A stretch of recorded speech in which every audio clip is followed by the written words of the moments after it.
Chapter 961, Prestigious Shopkeeper. In this day and age, anyone who could be a shopkeeper was old. A young man like Zhuangzi would have to work for at least 10 years before he could reach that step. It had been less than a year since he became a shop assistant, right? The He family was excited and ran over to matchmake Zhuangzi and He Shao. The Shi couple would not agree either. The He family's parents almost fell out with them. No matter what they said, they could not get them to agree. Later on, they came up with a bad idea. They simply let He Shao go to Gus's shop to meet Zhuangzi. The two of them would meet more in private. When Zhuangzi had a good impression of He Shao, it would be useless even if the Shi couple wanted to object. He Shao did go to the shop in the county city and saw Zhuangzi arrogantly instructing Qingyuan to work. She felt that it was especially impressive and imagined having a maidservant for her to order around in the future. Hence, she was even more determined to get Zhuangzi. After entering the shop, she felt very immersed and also instructed Qingyuan. Qingyuan tolerated Zhuangzi because Zhuangzi was only putting on an act on the surface. In fact, he had helped him a lot. This was the way the two of them interacted. But where did this woman called He Shao come from? It was simply baffling. Then, He Shao was chased out by Qingyuan. Zhuangzi looked on coldly and even gloated. These relatives of the He family were really ugly. Zhuangzi had never liked them in the past. When his parents were in trouble, they would avoid them and hit them when they were down. Now, seeing that Zhuangzi's family's lives were getting better and better, they rushed to curry favor with them, which made Zhuangzi extremely disgusted. Therefore, no matter what He Shao's personality was, Zhuangzi would not consider it. Although he had become the shopkeeper, Zhuangzi was still not stingy. He went straight to He Shao's village to look for the He family's parents. If they let He Shao pester him again, he would make a fuss that the entire village would know and make He Shao unable to marry in the future. If He Shao had the guts to marry him, he would also have the guts to beat her to death. As for being filial to his parents-in-law, don't even think about it. He Shao's family really felt that he could do it. They were a little timid. After weighing it for a while, they still felt that they should let it go. Hence, they restrained He Shao and stopped her from looking for Zhuangzi. Lan Huar did not expect He Shao to make things difficult for her here. With her temperament, she actually looked down on Gu Yundong's gift? What a joke. He Shao was a little angry after being rebuked by Lan Huar. She stood up and wanted to quarrel with her. However, she was quickly suppressed by her sister-in-law. Stop it.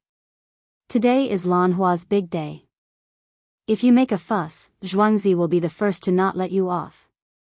It's not like you don't know Zhuangzi's temper. He Shao took 2 deep breaths and endured it. In the end, she did not say anything.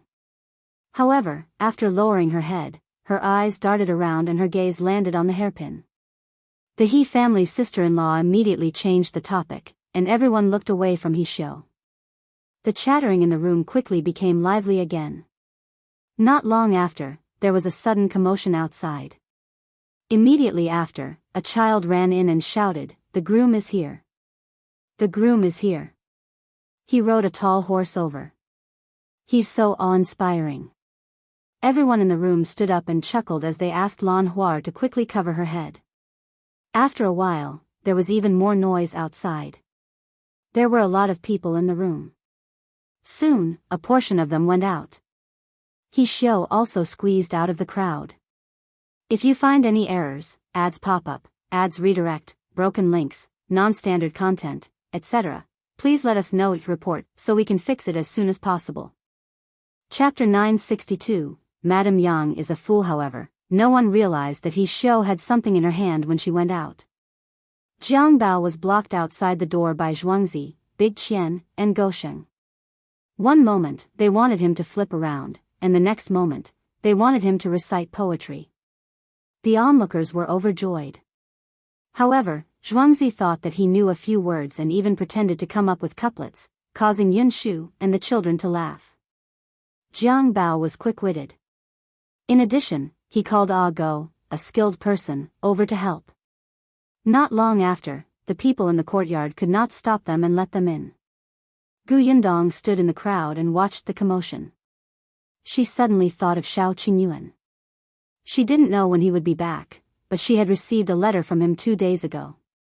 He only said that everything was going well and that he would try his best to rush back. After all, it was a messenger pigeon. It was not appropriate to write some confidential information on it. Gu Yundong slowly exhaled. When he looked over again, he saw that Jiang Bao had already been escorted into the bride's room by everyone. Soon, he carried the bride out. The group of people cheered over there, as if they had married a wife. Jiang Bao had specially gotten someone to carry a bridal sedan chair over.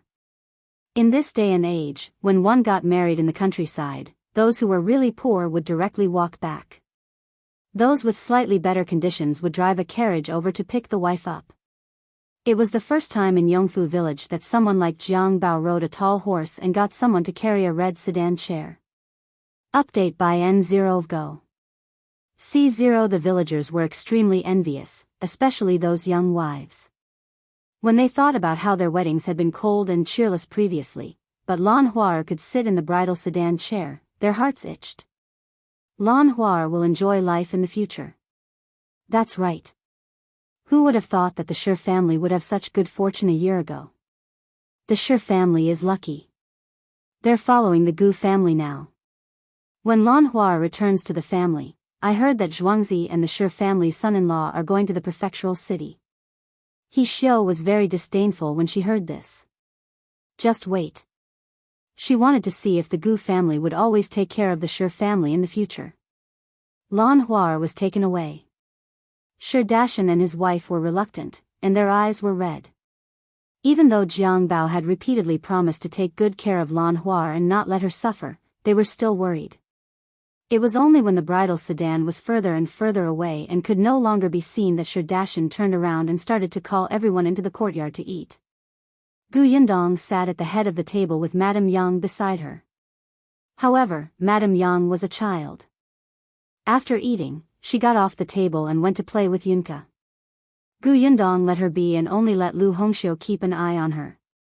When He Xiao saw Madame Yang leave, she hurriedly swallowed the meat in her mouth. She put down her chopsticks reluctantly and hurriedly followed. Madame Yang liked to play with children.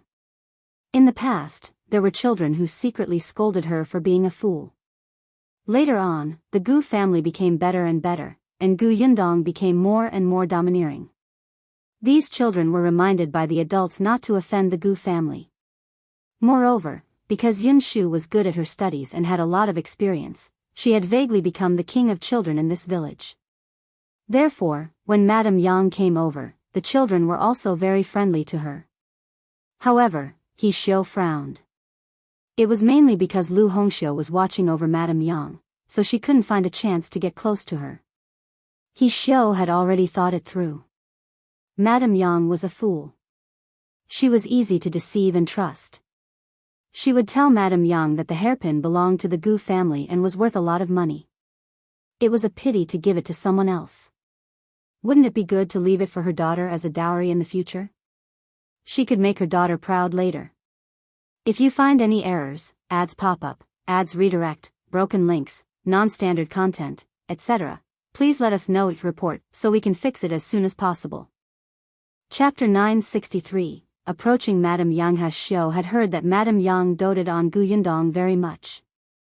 Even if she was a fool, she would protect her daughter. Therefore, it was definitely not a problem for her to encourage Madame Yang to bring the hairpin back. Of course, she had already secretly taken out the hairpin and placed it somewhere easy to obtain. This way, Madame Yang would be a thief. Gu Yundong would definitely not be able to tell anyone about this. Otherwise, it would ruin her mother's reputation. That hairpin could not be used in the future. It could not be seen by everyone. It could only be hidden forever. As for Lan Huar, she would definitely find out that the hairpin was missing when she counted the dowry the next day. Considering how much she valued the Gu family, she definitely had to find this hairpin. Otherwise, it would be difficult for her to explain herself if the Gu family asked about it in the future. Of course, if she did not want to make a fuss, she still had him, right? she could still make a fuss by pushing him from behind.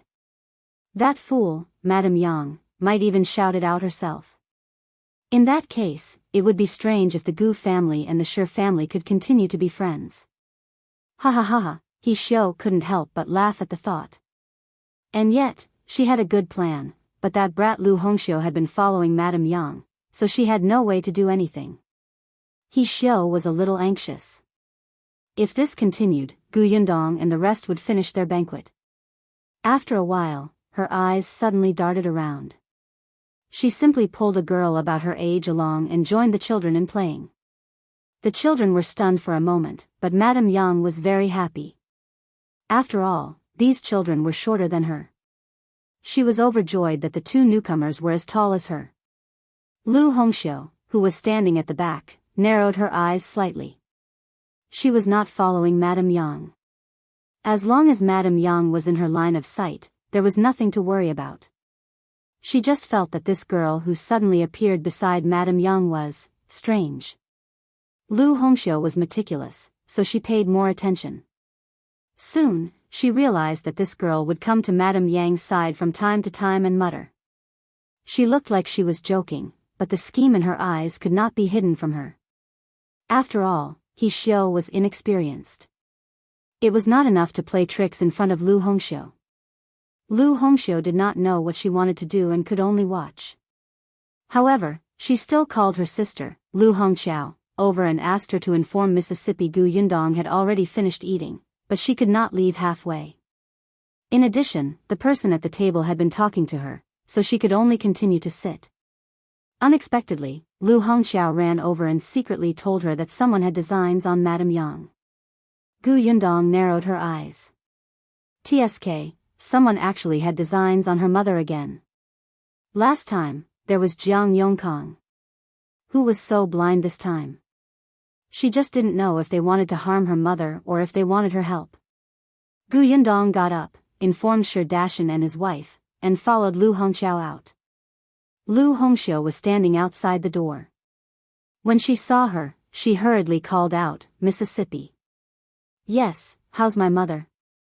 "Who's the person who approached her?" Unexpectedly, Lu Hongxiu had a strange expression on her face. She looked at Gu Yundong as if she wanted to say something but hesitated. Gu Yundong raised her eyebrows and looked forward, but she did not see Madame Yang. "Where's my mother?" She frowned. Lu Hongxiu was not with Madame Yang? "It's over there." I'll bring Miss over." As Lu Hongxiu spoke, she led Gu Yundong to a corner not far away. "If you find any errors, ads pop up, ads redirect, broken links, non-standard content, etc., please let us know it report so we can fix it as soon as possible."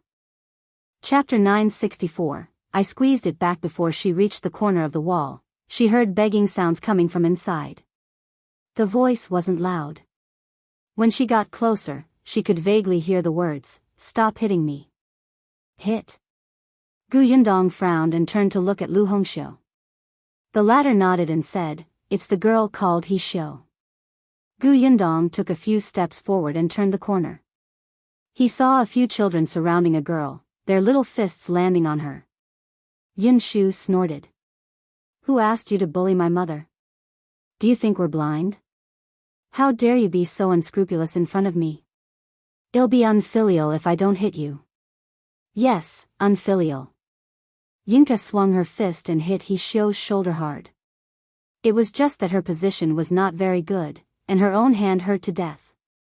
The little girl immediately changed her leg and kicked her. Shao had a ball of cloth in her mouth and was trying hard to spit it out. She finally shook it off and quickly said, "Let go of me quickly, or I'll call for help." At this moment, her hand was pressed back by Madame Yang. Madame Yang was very strong. She was used to doing farm work in the past. Now that her family's conditions were better, she still liked to do it, especially those potted plants. It took a lot of strength to move them around. There was nothing wrong with restraining a little girl like Shao. As for the children surrounding Shao, other than Yunshu, Yunka, and Yuanji, there were also Zhengyu, Zhenglu, and Miao Dan from the Zheng family. However, only Yunshu and the other two attacked. The others acted as a wall and surrounded Shao. The corners of Gu Yundong's mouth twitched. After watching silently for a while, she finally said, "What happened?" The few of them turned around at the same time. Madame Yang couldn't help but loosen her grip. Shao immediately took the opportunity to escape and took 2 steps back. Now that her hands and feet were free, Shao immediately said, "Miss Gu, you saw it with your own eyes. I was blocked here by your mother and your brother and sister. Look at my clothes. They're all footprints from their kicks. My body hurts to death. If I walk out now, others will know that they're bullying me with numbers. I'm afraid your Gu family's reputation will be ruined." Oh, the guilty party was the first to complain. Gu Yundong found it funny. "Why did they hit you? What else could it be? Naturally, they flew into a rage out of humiliation because I didn't give in to your mother when we were playing." "Nonsense," Yun Shu immediately retorted. She said to Gu Yundong, eldest sister, "She has ulterior motives. She actually wanted to instigate mother to steal. She has evil intentions.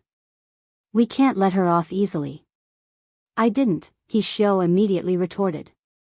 Madame Yang snorted heavily. "Yes, you did. You told me yourself. You said that you wanted me to take back the hairpin Dong Dong gave to Laner. That belongs to Dong Dong. You even know where the hairpin is." As she spoke, she looked at Gu Yundong and said proudly, "She still treats me as a 3-year-old child. How could I fall for such a trick?" Gu Yundong nodded. "Mother is the best." Madame Yang agreed. "That's right. Dong Dong said that what she gave away belongs to someone else. How can I take it back? That's called going back on your word and being despised. How can I let Dong Dong be despised?" So I rejected her very firmly. I didn't expect, she actually called me a fool and even pinched me. Yunka raised her hand. I saw it, so I pinched her back. "I pinched her back too," Madame Yang said impatiently. "If you find any errors, ads pop up, ads redirect, broken links, non-standard content, etc., please let us know it report so we can fix it as soon as possible." Chapter 965, Big Sister is Right. Yinshu and Yuanji, who were standing at the side, also nodded vigorously. "We've all pinched her back. Gu Yundong, Big Sis said that we can't be quiet when we're being bullied, especially when the situation is advantageous to us. There are so many of us, and we're on our own territory. I'm also a future martial arts expert. There's no reason for me to not retaliate when someone attacks, right?" Yun Shu had always treated Gu Yundong's words as a wise saying, and he carried it out very thoroughly. As for martial arts master, this was something he had self-proclaimed. Ever since the accident that almost cost Tong in his life, Yun Shu had been very active in practicing martial arts with him. Yuanji was the same. However, while Yun Shu was very good at studying, his talent in martial arts was really ordinary. Still, he was very hardworking and firmly believed that he would definitely be an expert in the future. Gu Yundong nodded. "You're right."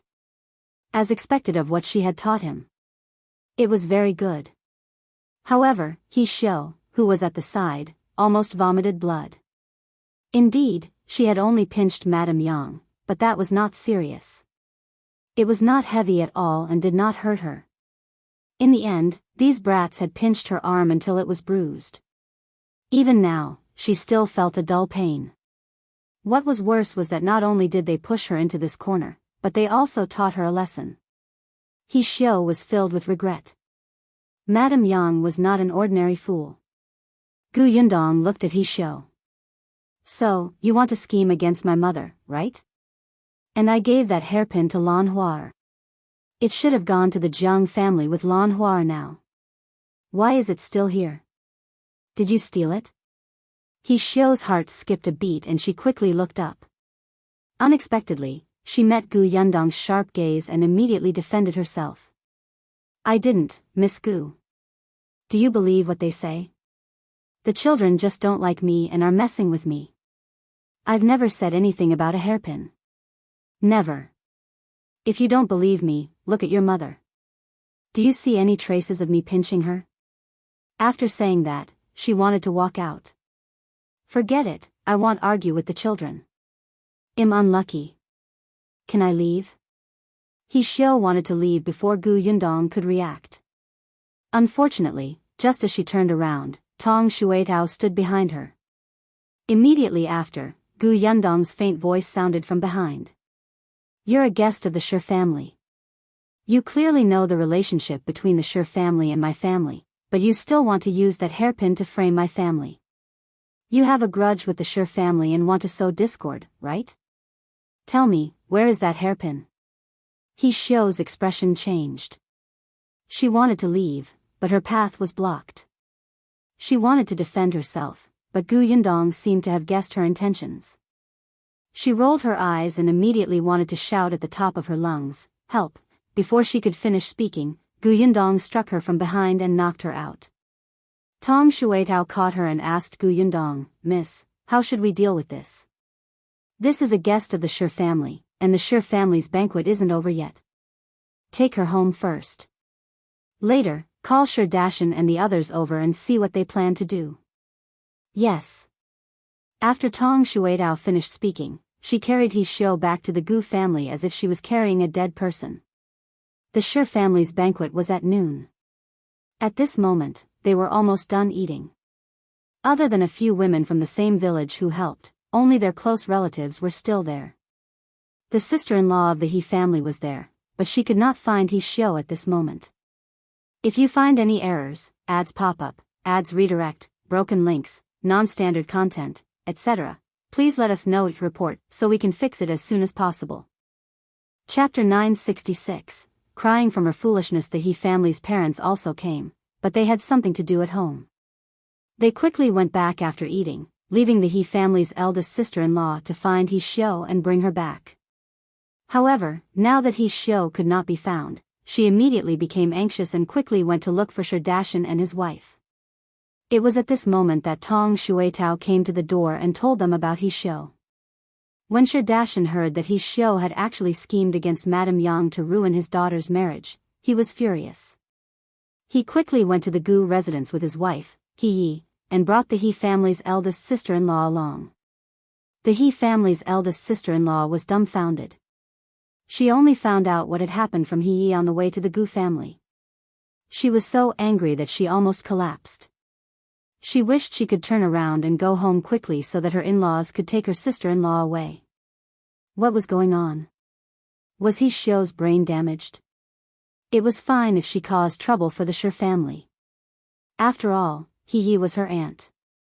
If she made a mistake, she could put the matter behind her. But she actually had designs on the Gu family to scheme against Madame Yang? Over the course of the day, the He family's eldest sister-in-law had heard everything about the Gu family. She knew that the Gu family had fled from the famine and that her family was the richest in the entire village. She knew that Gu Yundong had dared to tie someone to a tree and slap them before she had her current achievements. She knew that Gu Yundong knew the nobles in the prefecture. There were too many rumors about the Gu family. How could Shao provoke such a person who could subdue a hooligan like Zhuangzi? They did not even dare to offend Zhuangzi. How could they have the courage to offend Gu Yundong? She was simply about to cry from her sister-in-law's stupidity. However, even though the dissatisfaction in her heart had reached its peak, the He family's eldest sister-in-law still had to bite the bullet and go to the Gu family to bring her out. Coincidentally, when they arrived at the Gu residence, Shao had also woken up. When she saw the He family's sister-in-law, she immediately cried and defended herself. However, the He family's eldest sister-in-law clearly did not believe her words and she did not know what to do. Gu Yundong's ears hurt from the noise. She frowned and said, "All right, shut up. You said you're innocent, right? That's simple. There are many people coming and going in the Shi family today. There are many guests. Someone must have seen you hide the hairpin. I'm not afraid of trouble. Later, find everyone. I'll ask them one by one. Someone will be able to tell me the truth." Shao immediately did not dare to speak. When she hid the hairpin, she had really met a few people. Also, someone had seen the hairpin in her hand before, but they did not look at it very carefully. Moreover, that person was not in Lan Huar's room at that time. He did not know that Gu Yundong had given Lan Huar a hairpin to add makeup, so he did not suspect anything. However, if the matter really blew up and those people associated everything, what could they not understand? Her reputation would be completely ruined. Shao was silent. Everyone present knew that she had tacitly agreed. He was very angry. She had an honest personality, but no matter how honest she was, she had a reverse scale. Lan Huar was one. This person actually wanted to cause trouble on Lan Huar's wedding day and even stole the hairpin to frame Madame Yang. Not only did she want to harm Lan Huar, but she also wanted to harm Zhuangzi. He pounced over and started punching Shao. Are you human? Are you human? You're so young, but you're so vicious. I don't have a niece like you. Dajiang was also angry, but this was his niece. He was only a remote relative, so it was not appropriate for him to make a move. If you find any errors, ads pop up, ads redirect, broken links, non-standard content, etc., please let us know each report so we can fix it as soon as possible. Chapter 967, different from what I thought. Hence, only the eldest daughter-in-law of the He family went up to stop her. Aunt, calm down first. It's indeed Shao's fault. Can you get her to apologize to you? Shao dodged twice but failed. She wanted to retaliate, but she was glared at by the He family's sister-in-law. Coupled with Dajiang's shout, she allowed He to hit her again. When He was pulled away, Gu Yundong asked, Uncle Shi, how do you plan to deal with this matter? Dajiang and He looked at each other. How should they deal with it? To be honest, they could not do anything to Shao. After all, they were all relatives. In addition, Lan Huar had gotten married smoothly. They could just take the hairpin back. However, she still couldn't calm down. Therefore, He looked at Shao fiercely and said, I won't have a niece like you in the future. From now on, don't come to my house again. My house doesn't welcome you. Shao lowered her head and secretly pursed her lips. If she was not welcomed, so be it. Who cared? Anyway, the Shi family couldn't do anything to her. Shao was a little smug. She pulled the He family's sister-in-law. Let's go. Since we're done, let's go home. I'm in so much pain. Gu Yundong smiled. Who said you can leave? The Shi family has been done, but I'm not done here. Gu Yundong naturally had no control over what the Shi couple wanted to do. Moreover, with their temperaments, that was the most they could do. However, she did not know what Zhuangzi would do after he returned from the Jiang family. You're not done yet? My body is covered in bruises from your beatings. What else do you want? Do you want me to lose an arm or a leg? Shao was furious. She was about to reveal her arm and let others see her injury. However, there were men present. The He family's eldest sister-in-law quickly pressed her down. Gu Yundong smiled and said, You were the one who pinched my mother first, so we returned it to you. But it's not so easy to get over the fact that you schemed against my mother. These are two different things, okay? Shao had never seen such a shameless person. What do you want? Gu Yundong looked at Madame Yang. Mother, she schemed against you. What do you want to do? Madame Yang was a little confused. Yunshu and Yinka immediately went to her side to give her ideas. After a long while, Madame Yang finally decided. She said seriously, I want her to stand at our door and shout I'm a big fool 3 times. Gu Yundong, so you guys discussed for so long and came to this conclusion? At least ask her for compensation for mental damage, right? But seeing that Madame Yang, Yunshu, and Yinka seemed quite satisfied, Gu Yundong could only rub her forehead and agree. Shao screamed, Are you guys crazy? I'm not going. If she did as she was told, how would she have any face in the future? Yongfu village was not far from her village. Later, all the villagers would know. How could she get married? Gu Yundong did not care. If you don't do it, then prepare to go back without an arm or a leg. You're going too far. Don't do things whose consequences are unbearable. If she had not targeted Madame Yang first, Gu Yundong would not have known who she was. He Shao was unwilling. The He family's eldest sister-in-law quickly pulled her to the side to persuade her. After a long time, He Shao finally nodded with a red face and trembling body. As expected, she ran to the entrance of the Gu residence and shouted 3 times. Then, before the onlookers could appear, she quickly ran away. Madame Yang, Yunshu, and Yunka were speechless. Why was it different from what they had imagined? Shouldn't there be many people watching the show? If you find any errors, ads pop up, ads redirect, broken links, non-standard content, etc., please let us know report so we can fix it as soon as possible. Chapter 968, Compensation. Gu Yundong wanted to laugh. She shrugged and said, "This is your choice. Now, they should know that when they wanted to punish others in the future, they should consider it carefully, right?" And he had left, but Gu Yundong had also found out the whereabouts of the hairpin from He Shao. She said to Shi Dashan and his wife, "The hairpin is hidden under the bed in Lan Huar's room. You should be able to find it when you go back. If you find it, bring it over. It's not easy for you to go to the Jiang family. I'll get Shui Tao to make a trip and come back with my father and the others. It won't attract anyone's attention." "Thank you, boss." Gu Yundong waved her hand. Shi Dashan and his wife were still a little ashamed. After all, it was their relatives who caused this. If not for the Gu family's bright minds, they would have really suffered. The 2 of them quickly returned home. There were still some guests at home, so they stayed behind to help eat dinner. While Shi Dashan was entertaining them, he found the hairpin and rushed to the Gu residence. Just like that, a small storm subsided until Zhuangzi returned. He came back very late. As the brother-in-law, he had to stay at the Jiang family's wedding banquet after sending her off. He was forced to drink a lot and was dizzy. He only woke up the next day. Unexpectedly, when he woke up and heard his parents mention the hairpin, he exploded on the spot.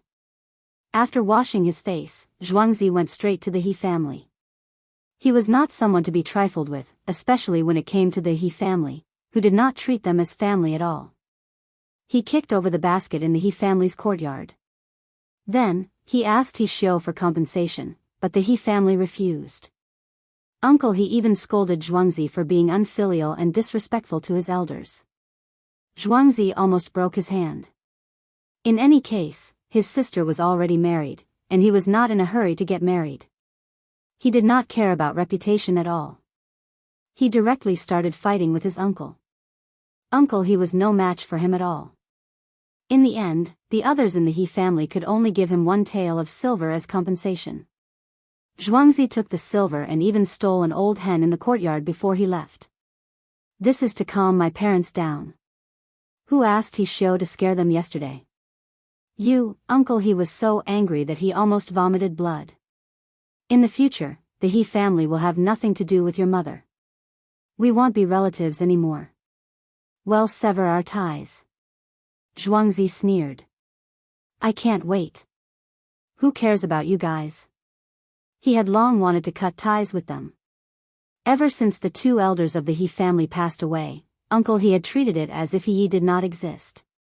When the Shi family was in trouble, the He family had cut ties with them long ago. They had not interacted with each other for more than 10 years. What was the difference from cutting ties? Now that Zhuangzi's family had become rich, they started to rush over to take advantage of them. It was better not to have such relatives. Zhuangzi took the silver and carried the old hen home. When he told his parents about this, Shi Dashan had the same thoughts as Zhuangzi. However, He's eyes were red and she felt very uncomfortable. No matter what, that man was her biological brother. Now that she had come this far, she felt as if she had been alone when she came to this world. Zhuangzi scratched his head. He did not know how to comfort her, so he simply left the house. He left the old hen behind and went to the Gu family with the tael of silver. "Boss, the He family compensated you with this silver. Take it." Gu Yundong glanced at the silver and took it. If you find any errors, ads pop up, ads redirect, broken links, non-standard content, etc., please let us know each report so we can fix it as soon as possible. Chapter 969, Zhuangzi's decision. Zhuangzi scratched his head and said, "There's one more thing." "What is it?" Zhuangzi found it difficult to speak. He could not help but scratch his head again, as if he was organizing his words appropriately. Gu Yundong did not rush him. He went about his own business. After nearly 15 minutes, Zhuangzi took a deep breath and said, "Boss, I think I want to bring my parents to the prefectural city too." Gu Yundong was stunned. "Bring your parents with you?" "Yes." Once he opened his mouth, it was much easier to continue. "I've asked around. The rent for a slightly smaller house in the prefecture capital is about 1 to 2 taels a month. When I live with Jiang Bao, the rent is originally half each. If I bring my parents over together, I'll pay a little more." "That's right, that way, my parents won't be able to continue working in the boss orchard." This was also the reason why he had been hesitating and did not know how to speak. Gu Yundong's fingers tapped lightly on the table. She looked up at Zhuangzi and asked, "Did you make this decision because of the He family?" Zhuangzi said, "Half and half. One reason is that the He family is not easy to get along with. If I leave, they might cause trouble again. You know my parents. They might hold it in when they are bullied. If we can take a step back, we will. The other reason is that after Lan Hua is married, it won't be easy for her to come home. There's a long journey to the prefectural city, and I can only come back once every year and a half. I'm afraid that they'll be alone at home. It won't feel good." Gu Yundong smiled. Zhuangzi was indeed a filial person. Although his previous actions were repulsive, after he became a hooligan, he did not let Dajiang and his wife continue to be bullied and taken advantage of. She thought for a moment. There's no big problem with the fruit forest. Just let Zhao Zhu manage it. If he can't handle it, just hire more helpers. However, have you calculated your cost if you have to bring your parents to the prefectural city? Other than the rent of the house, there's also food and clothing. It's not easy for you to earn money alone to support 3 people in the prefectural city."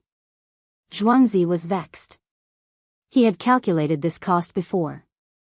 It was indeed a little difficult. At the very least, it would be difficult for him to save money again. Gu Yundong continued, "Also, have you thought about it? Your parents like to plant and take care of fruit trees. This is something they like.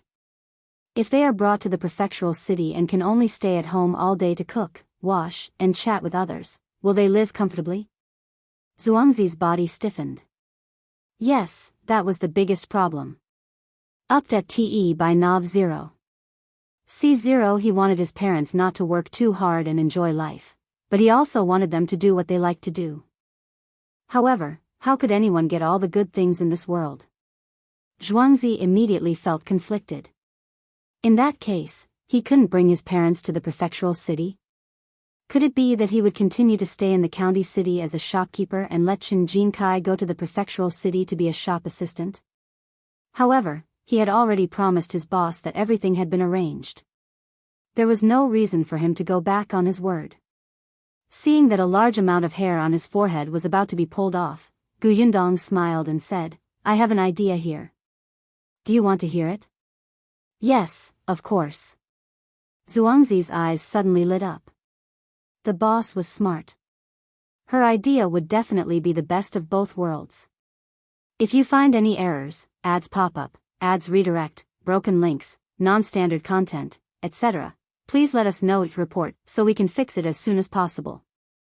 Chapter 970, Let's go together. Gu Yundong said, "We have a manor on the outskirts of the prefectural city.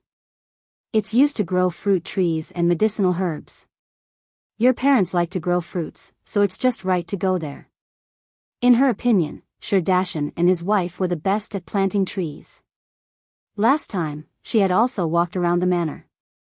Although those fruit trees were growing well, the taste of the fruits could not compare to the ones planted by Dajiang and his wife. She could tell if she ate a few.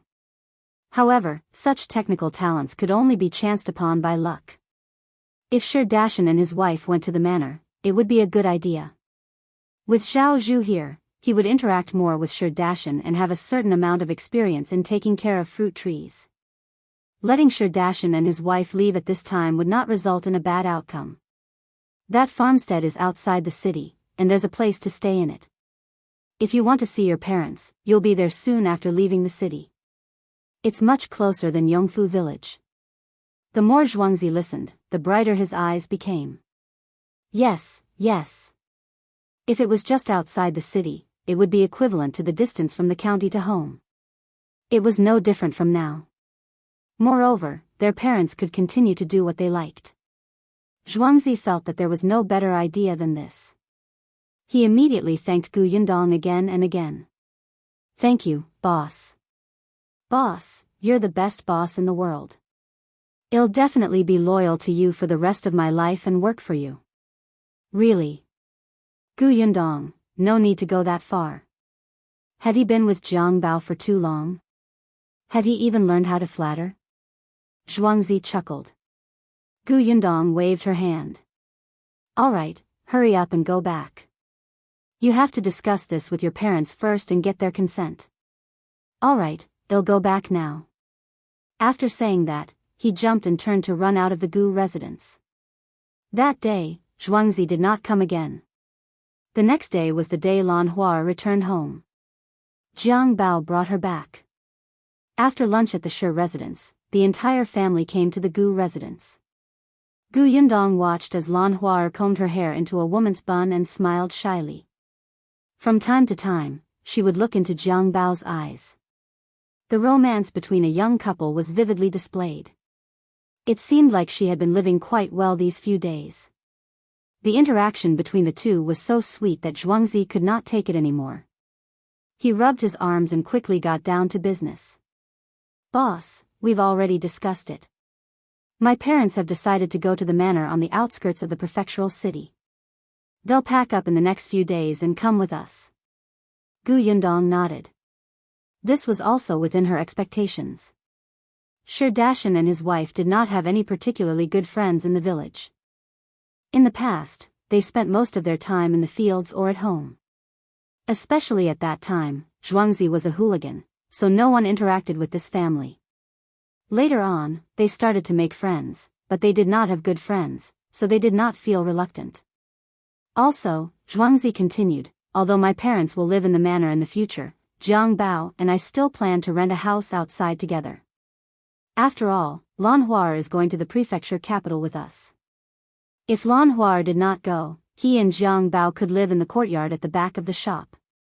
That would be convenient. Now that he was bringing Lan Hua along, it was not appropriate. Anyway, they were a family, so they might as well rent a house outside. Gu Yundong's face lit up. Is Lan Hua truly going there? If you find any errors, ads pop up, ads redirect, broken links, non-standard content, etc., please let us know it report so we can fix it as soon as possible. Chapter 971, Unexpected News, Yes. Lan Hua nodded in embarrassment.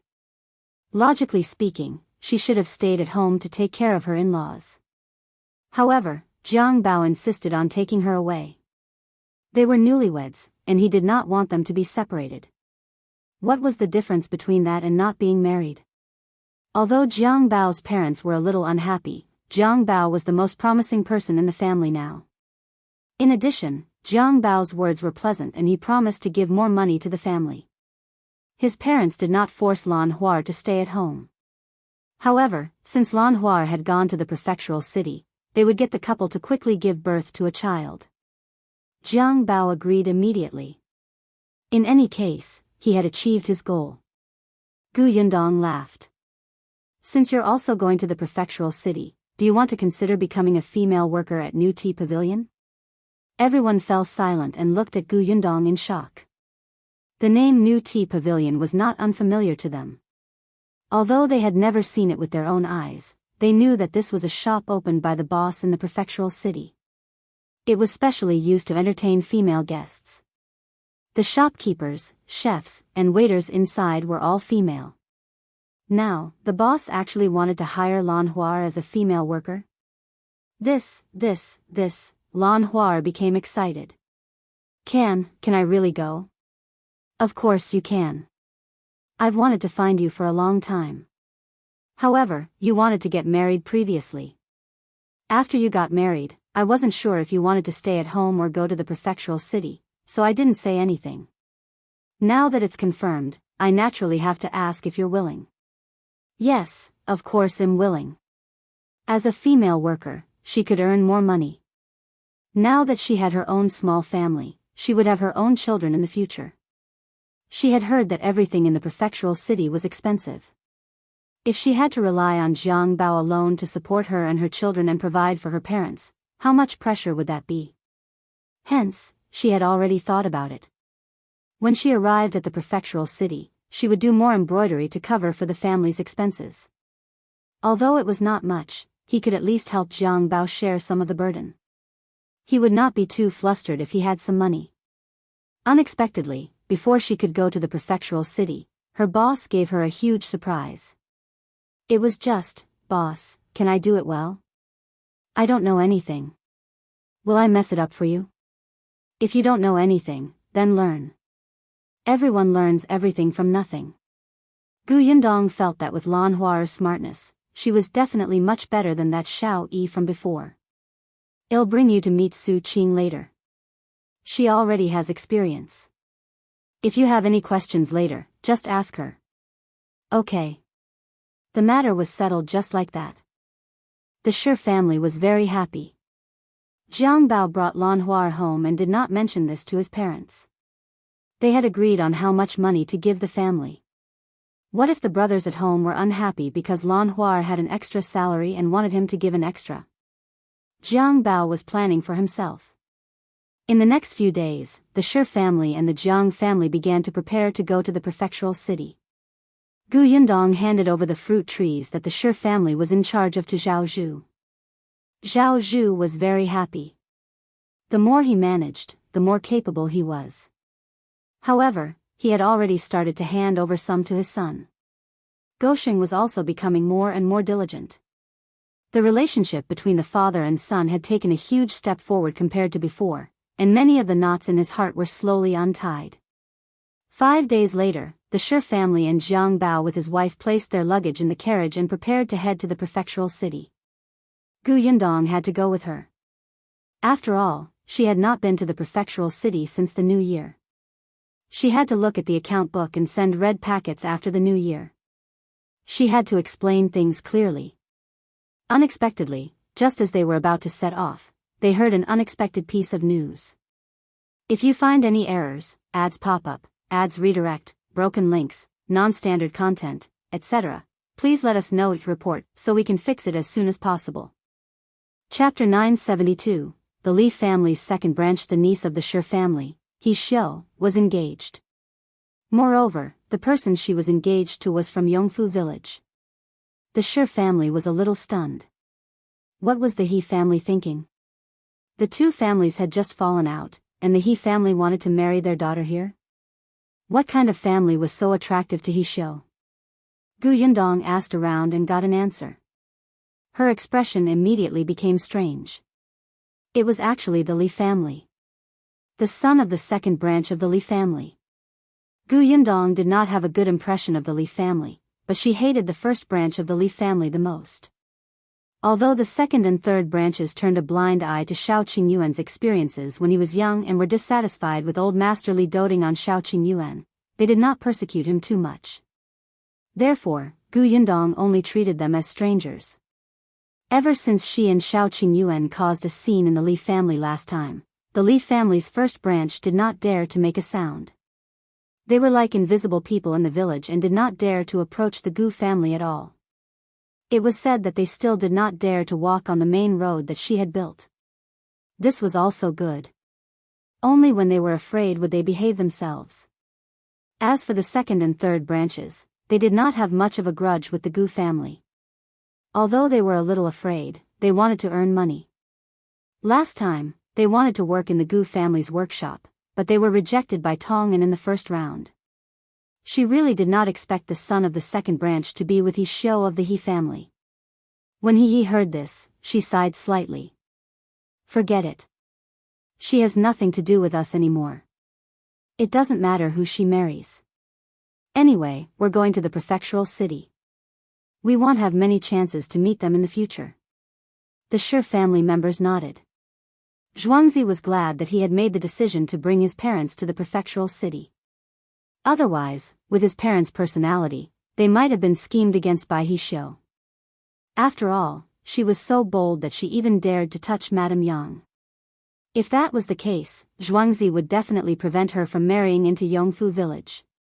The group quickly forgot about He Shao and went to the prefectural city happily. When they arrived at the Shuanhe prefecture, it was already late. Gu Yundong asked everyone to go to the small courtyard to rest. They would go to the shop tomorrow to arrange work. There were not many people in the small courtyard, and there was already a lot of dust. Fortunately, the Shi family, Jiang Bao, and the others were diligent people. After cleaning up for a while, they could stay. Dinner was easy to settle. When Shi Dashan came, he had brought a lot of vegetables that he had picked from the side of the house. Now, they were filled in 2 big boxes. They could easily make some meals. He Yi and Lan Huar went to the kitchen to work. Gu Yundong took this opportunity to knock on the door of the neighbor's house with a caddy of white sugar, 2 cans, and a few pastries. There was a family of 5 living here. The owner's surname was Wang, and the Wang family's son was also studying at Tianhai Academy. He had become familiar with Gu Dajiang, and the 2 of them often discussed knowledge together and went to the academy together. When the Gu family returned to Yongfu village, there was no one in the small courtyard, so they asked the Wang family to help take care of it. Now that Gu Yundong was back, she naturally had to thank him. When the Wang family saw that she had brought over a lot of things, they quickly declined. Gu Yundong said, I have to go back after staying here for a few days. I still have to ask you to take care of the house. If you don't accept the gifts, I won't be able to continue troubling you. The Wang family was speechless and accepted the items. But just as Gu Yundong was about to leave, Mother Wang suddenly pulled her back and looked mysterious.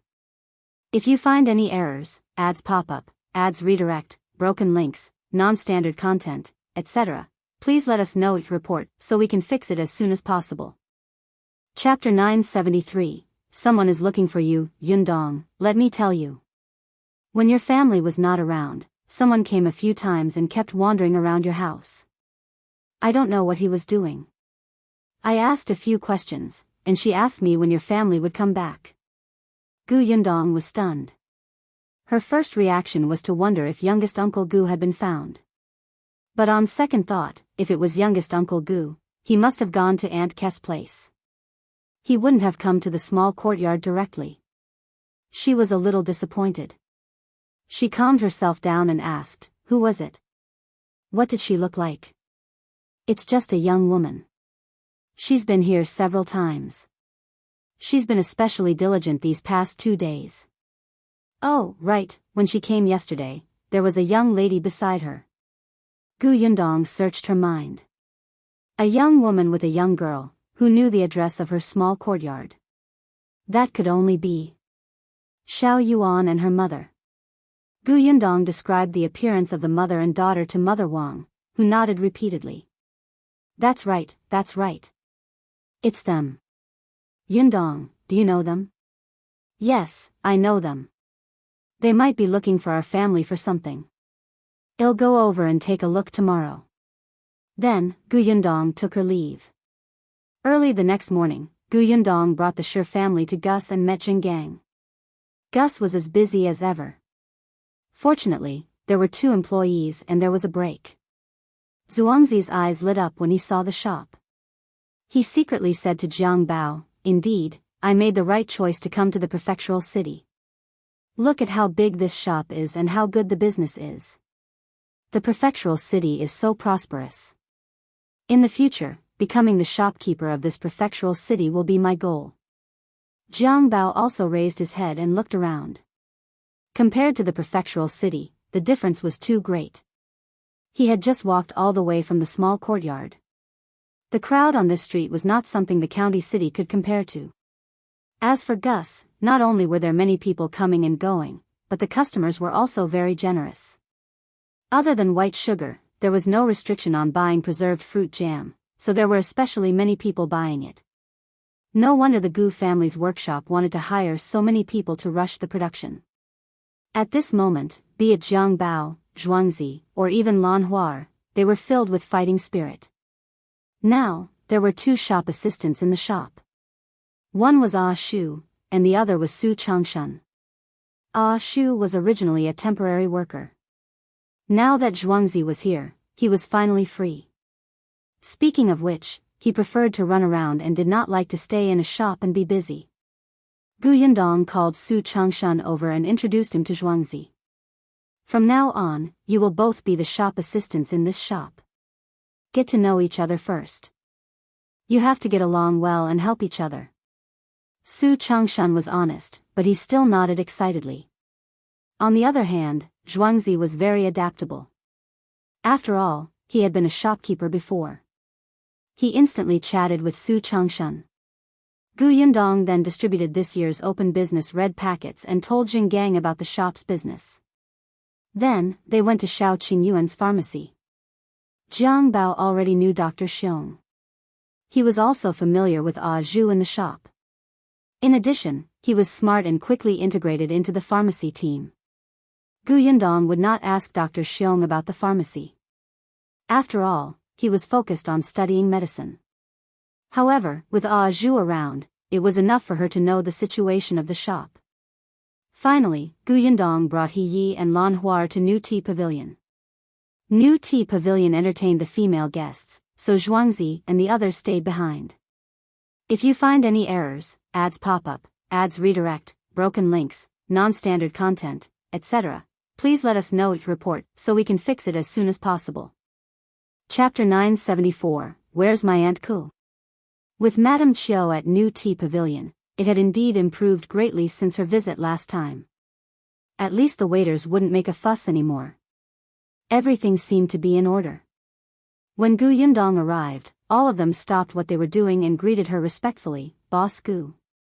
This Boss Gu was not to be trifled with at all. They still had a deep impression of what she had done in the shop last time. Whether it was the handling of the quarrel between the 2 madams or the small gifts given to every guest, it was still a hot topic. During this period of time, there were even customers who came from time to ask if there were any more paintings. They could directly spend money to buy them. It was said that all the husbands and brothers of these madams and young ladies wanted it. Unfortunately, there were no more paintings. Gu Yundong brought Lan Huar to Madame Chiu and said, Madame Chiu, didn't you say that this New Tea Pavilion is still short of people? This is Lan Huar. She's from the same village as me. She's smart and has a good image.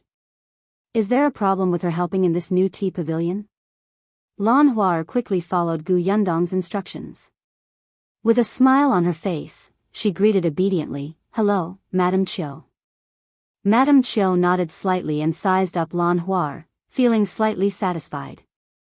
She was still looking forward to the person Gu Yundong had found. At least, she was better than the people that Madame Dai and Nie Shuang had found. The waiters they brought were all servants who had signed a death contract in the residence. Admittedly, such loyal waiters would not be easily bribed. However, perhaps because they were used to being servants, they would subconsciously lower themselves when they met guests. Madame Chiu had to adjust them for a long time to change this bad habit. On the other hand, Su Qing did not have the cautious attitude of a servant. Although she also bent slightly in front of the guests, her back was straight. She even dared to raise her head in front of the guests. She was magnanimous and spoke smoothly. More importantly, she was also smart. As long as Madame Chiu gave her some pointers, she would be able to learn very quickly. She was the person Madame Chiu was most satisfied with. Now that Gu Yundong had sent over Lan Huar, Madame Chiu was already 50% satisfied when she saw the girl's refreshing appearance and clear eyes. All right, leave her behind. However, I have to say this first. If she can't satisfy me in half a month, I'll return her. Of course. We agreed that this new tea pavilion is now managed by you. Gu Yundong was confident in this. If Lan Huar was stupid, she would not have sent her over. Otherwise, wouldn't she be slapping herself in the face? Gu Yundong called Su Qing over and said to Lan Huar, "This is Su Qing. Su Changshan, whom we met earlier, is her brother. She has been working in New Tea Pavilion for a long time. If you have anything you don't understand, just ask her. There are few customers now. Let Su Qing show you around the shop first." Okay. Lan Huar was a little excited. When she entered just now, she felt that this shop was very different. She was filled with curiosity and excitement. Gu Yundong let the two of them go alone, and he followed. Then, she asked Madame Chiu about the situation at New Tea Pavilion. Madame Chiu, on the other hand, was very happy. It's very good. This milk tea shop, which is unique in the prefectural city, is very popular.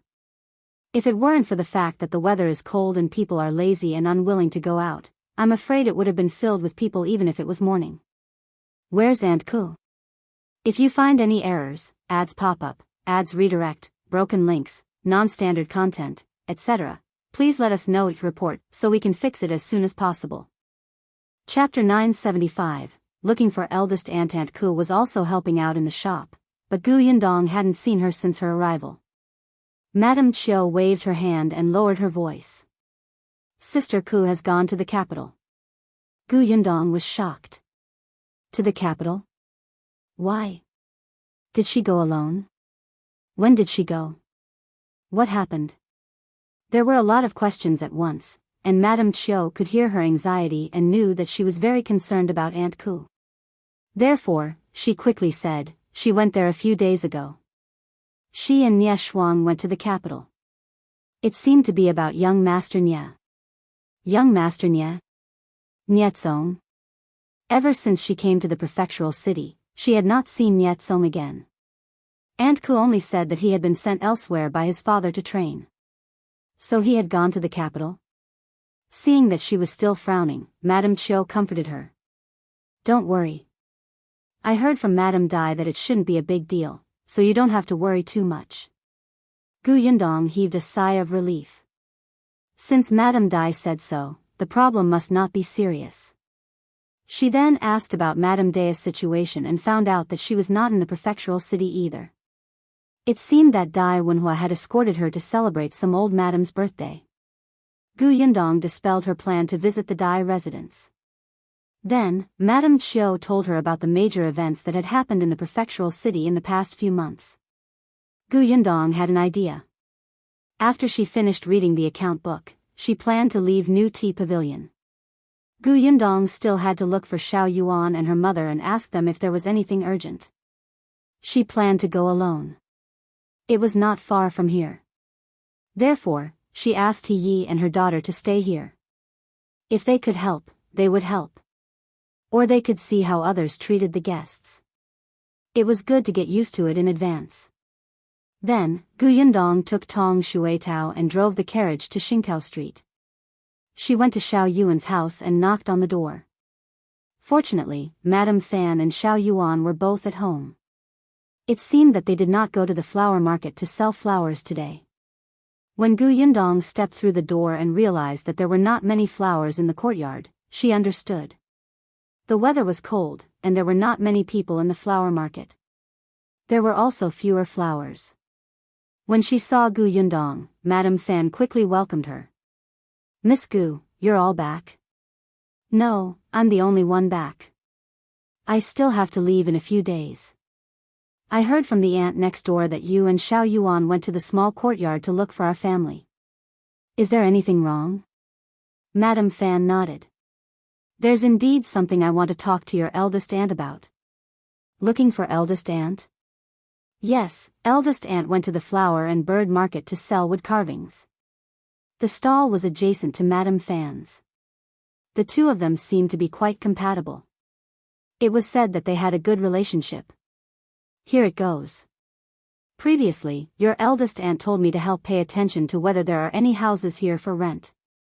Some time ago, a family's house on the street behind us happened to be empty. The house is not big, but the rent is all right.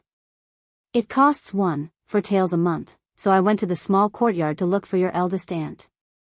Madame Fan said, it's just that I haven't seen her come back.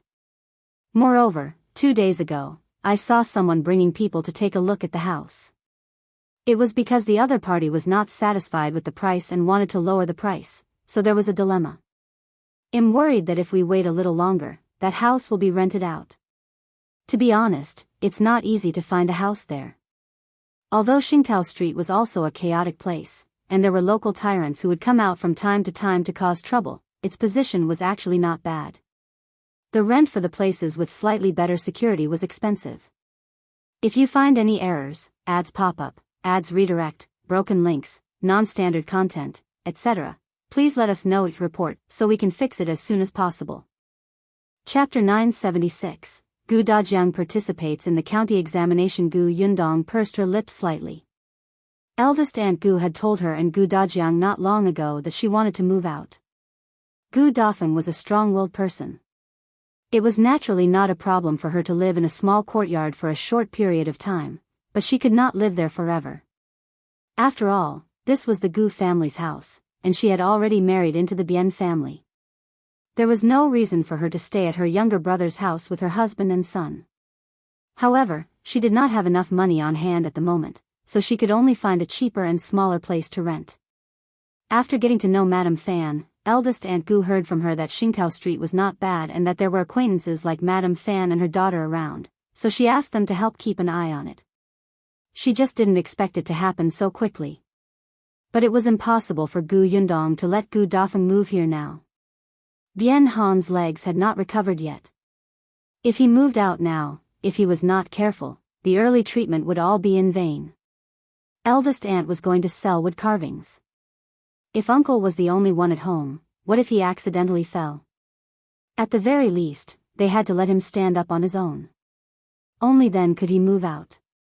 In Gu Yundong's opinion, it would take at least half a year. Gu Yundong had said this to Gu Dafeng before.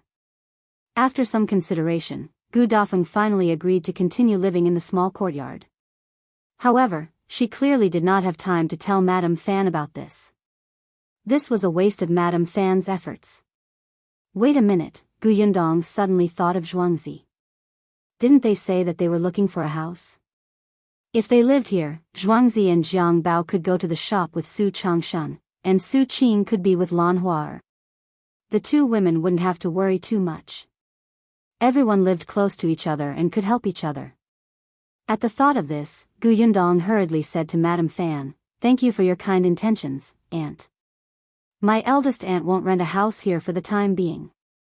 Madame Fan was stunned for a moment before Gu Yundong continued, "But I do have someone who wants to rent a house. I'll get Shui Tao to call them over. How about we take a look at that house later?" Madame Fan quickly nodded. Of course. Gu Yundong asked Tong Shui Tao to bring Zhuangzi and the others back. When the Shi family arrived, Madame Fan brought them to the street at the back and found the owner.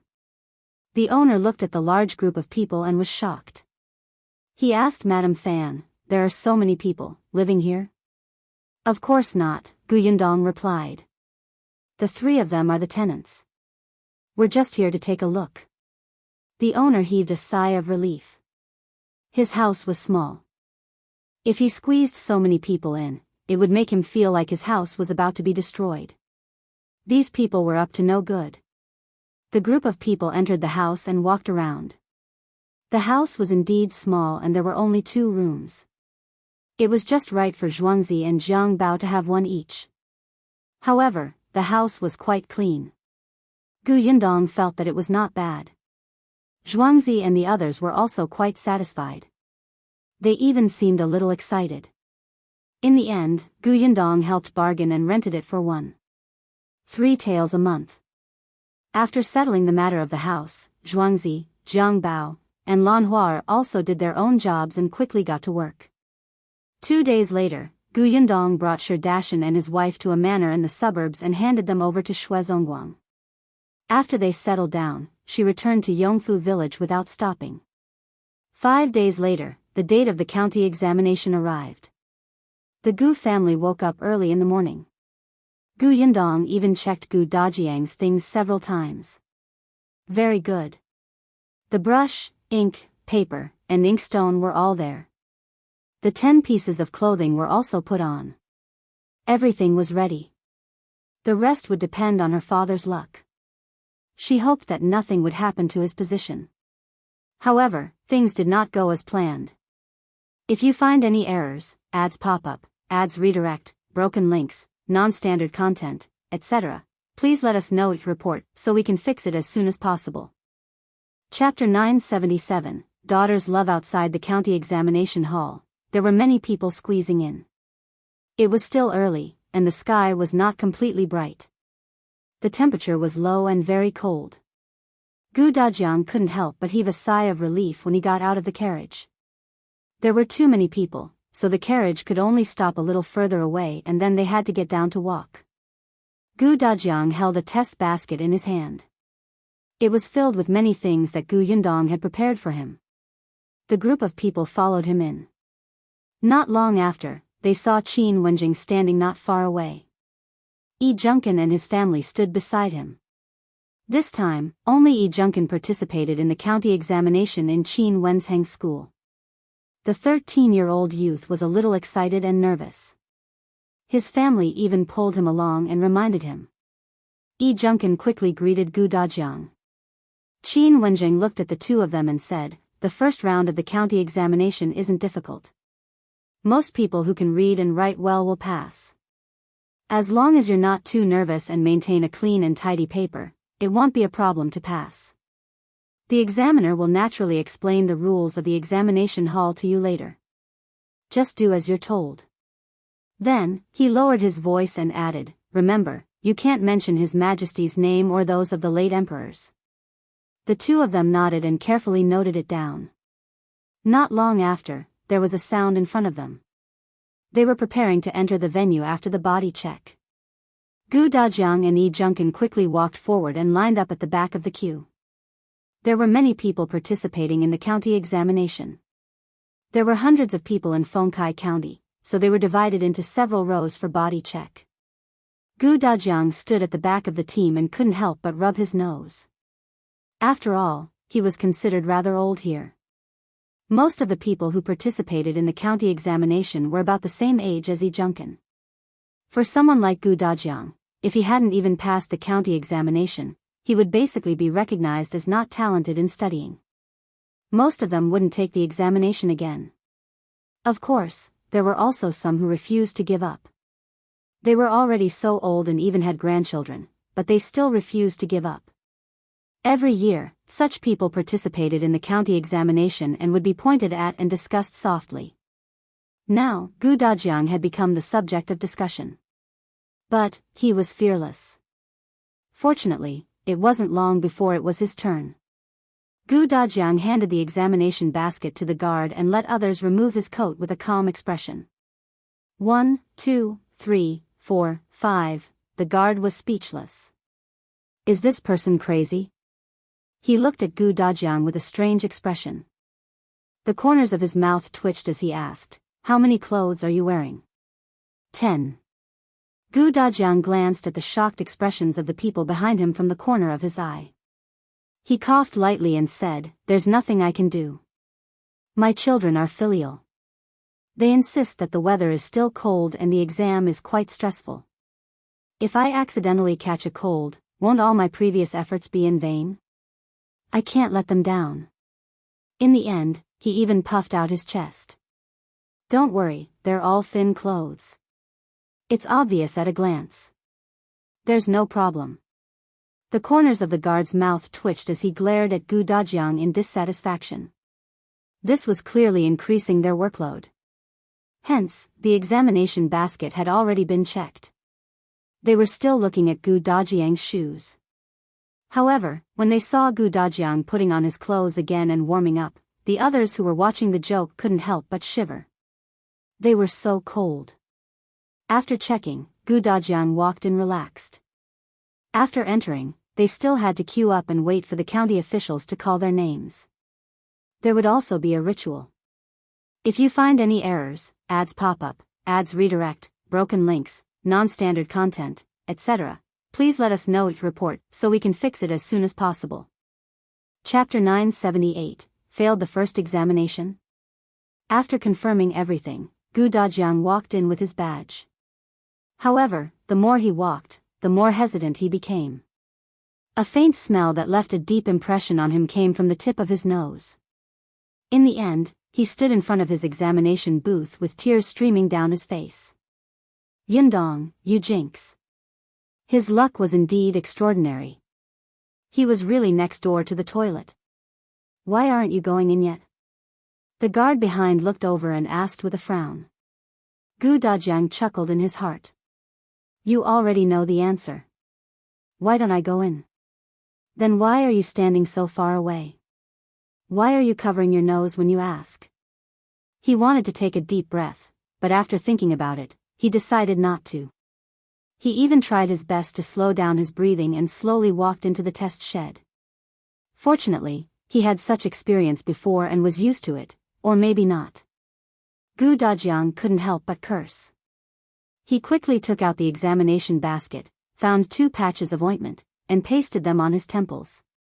This was what Yundong had asked the doctor to prepare. It could refresh the mind. Then, he took out a mask. This mask was very thin. It was only 2 pieces of cloth.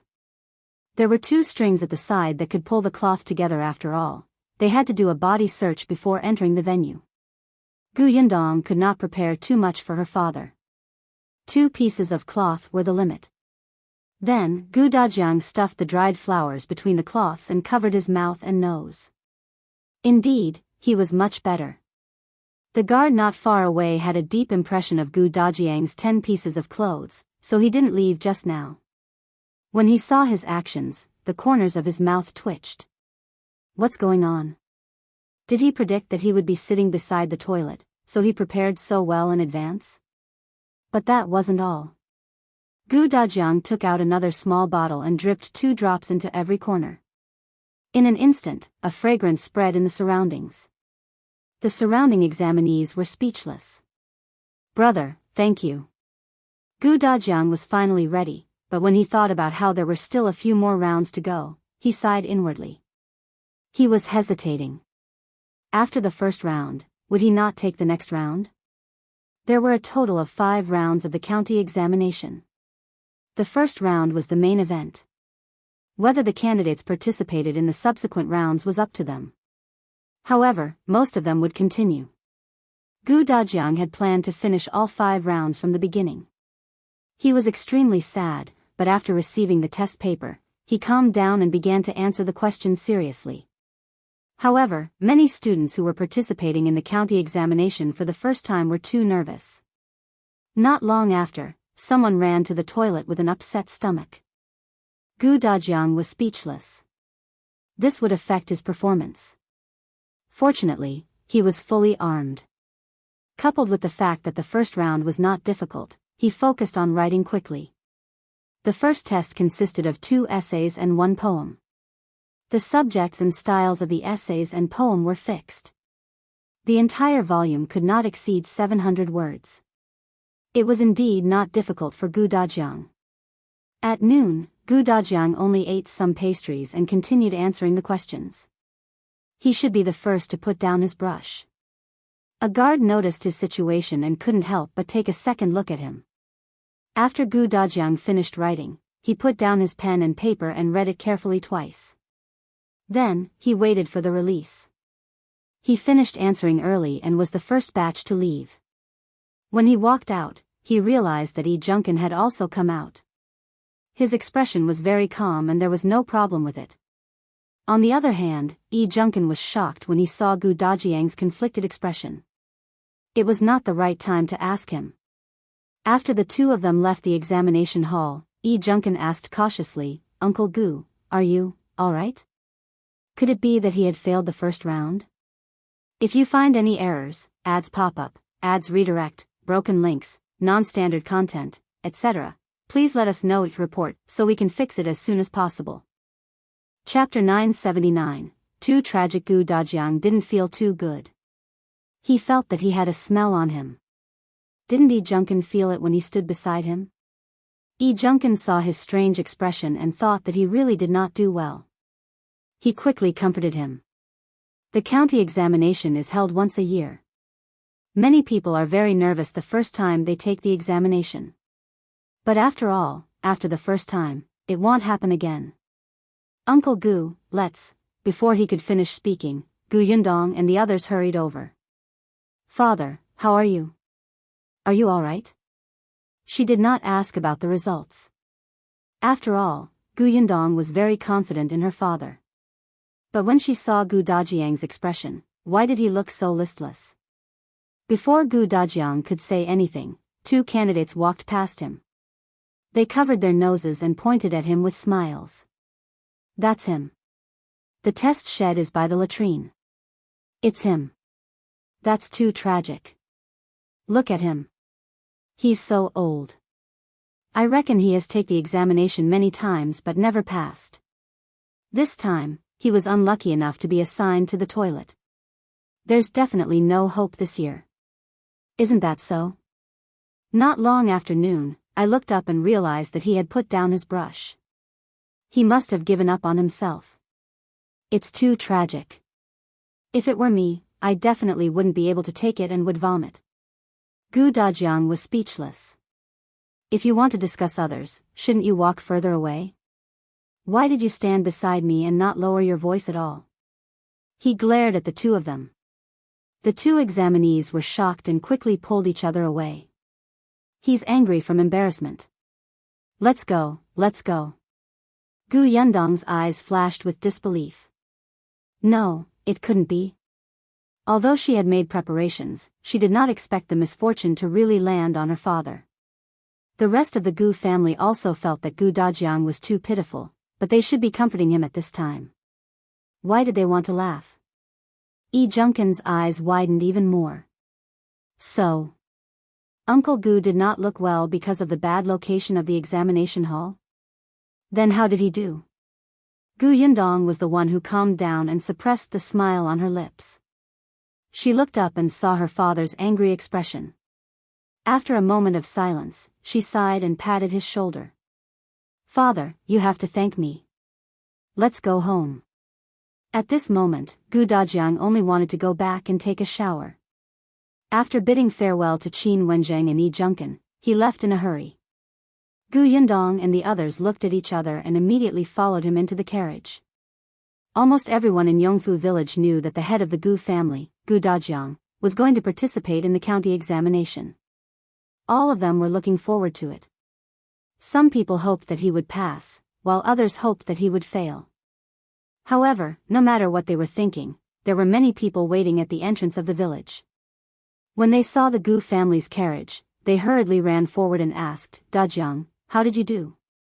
Dajiang, I heard that this county examination is very difficult. How did you do? It doesn't matter if you don't pass.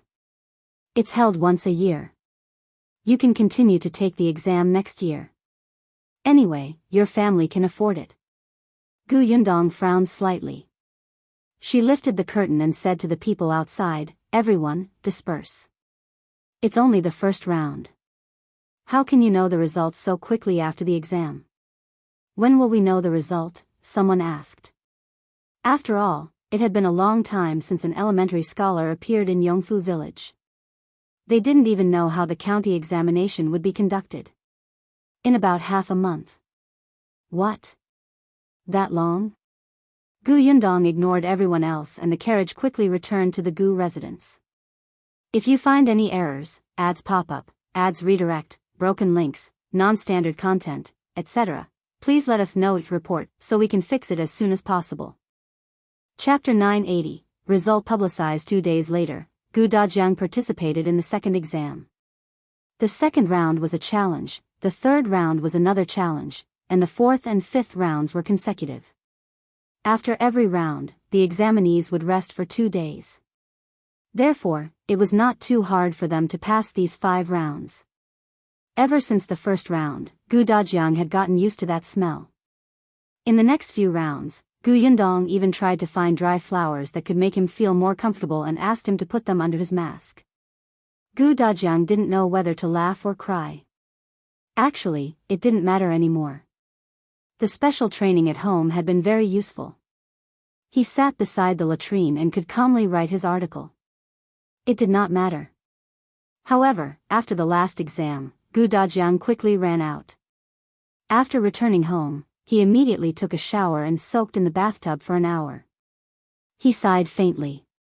Indeed, it is easy to go from frugal to extravagant, but it is difficult to go from extravagant to frugal. In the past, when I was in Gu village, I grabbed cow and pig dung with my bare hands. My body was so dirty that a layer of mud could be scraped off, but I could still lie down and sleep soundly. Now, however, it was indeed very comfortable to take a bath. Furthermore, when he came out, his daughter personally made delicious food and placed it on the table.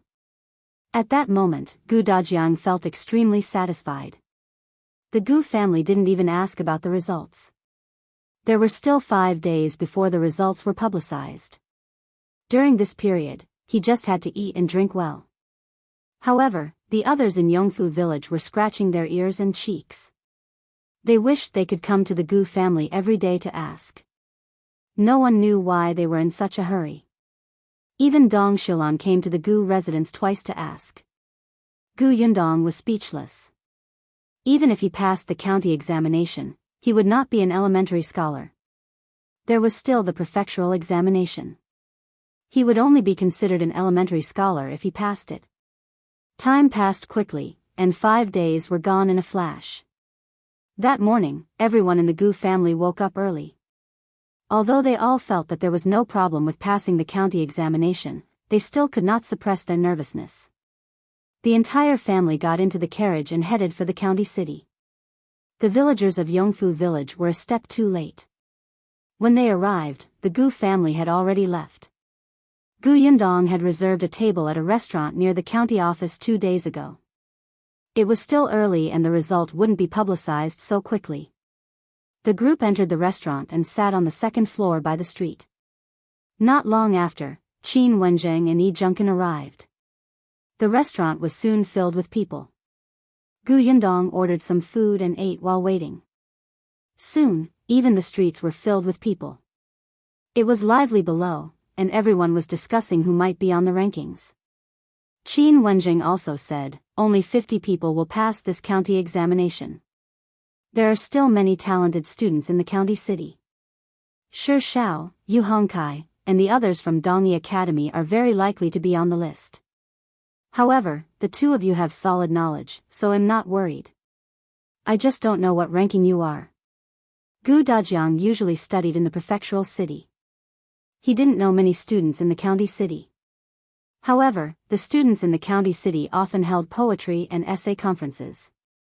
Some people who did well stood out.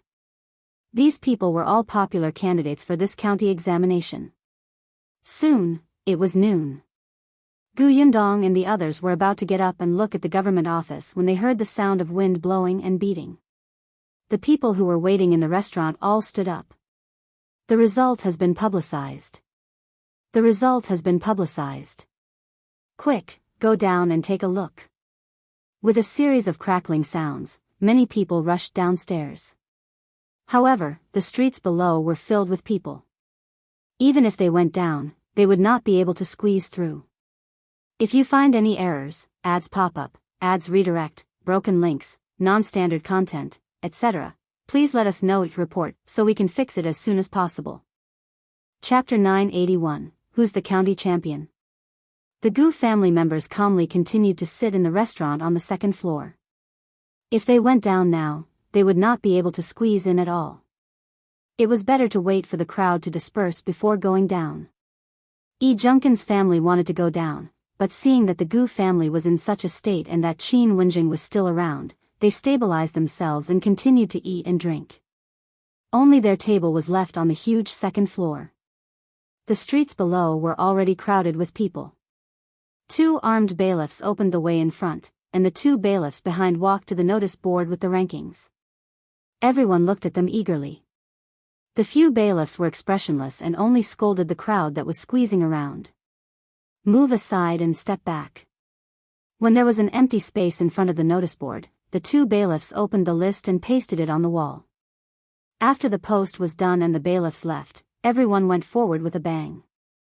Not long after, someone shouted loudly, I won, 30th place, ha ha ha ha ha, 30th place. Someone beside him immediately congratulated him. That person looked at the rankings happily for a while more before being pulled out by the person behind him. Get out after you're done checking. Don't block the people behind you. Gu Yundong and the others stood on the second floor. As they were far away, they could not see the names on the list clearly. They could only look at the various expressions of the people on the streets. Some people were ecstatic and screamed loudly. Some people cried loudly and beat their chests. Gu Yundong even saw an old man with white hair covering his face and crying bitterly. He shouted heart-wrenchingly, I didn't pass. Why didn't I pass? I can even recite the 4 books and 5 classics backwards. Why didn't I pass? God, you're unfair to me. Someone beside him looked at him sympathetically and comforted him.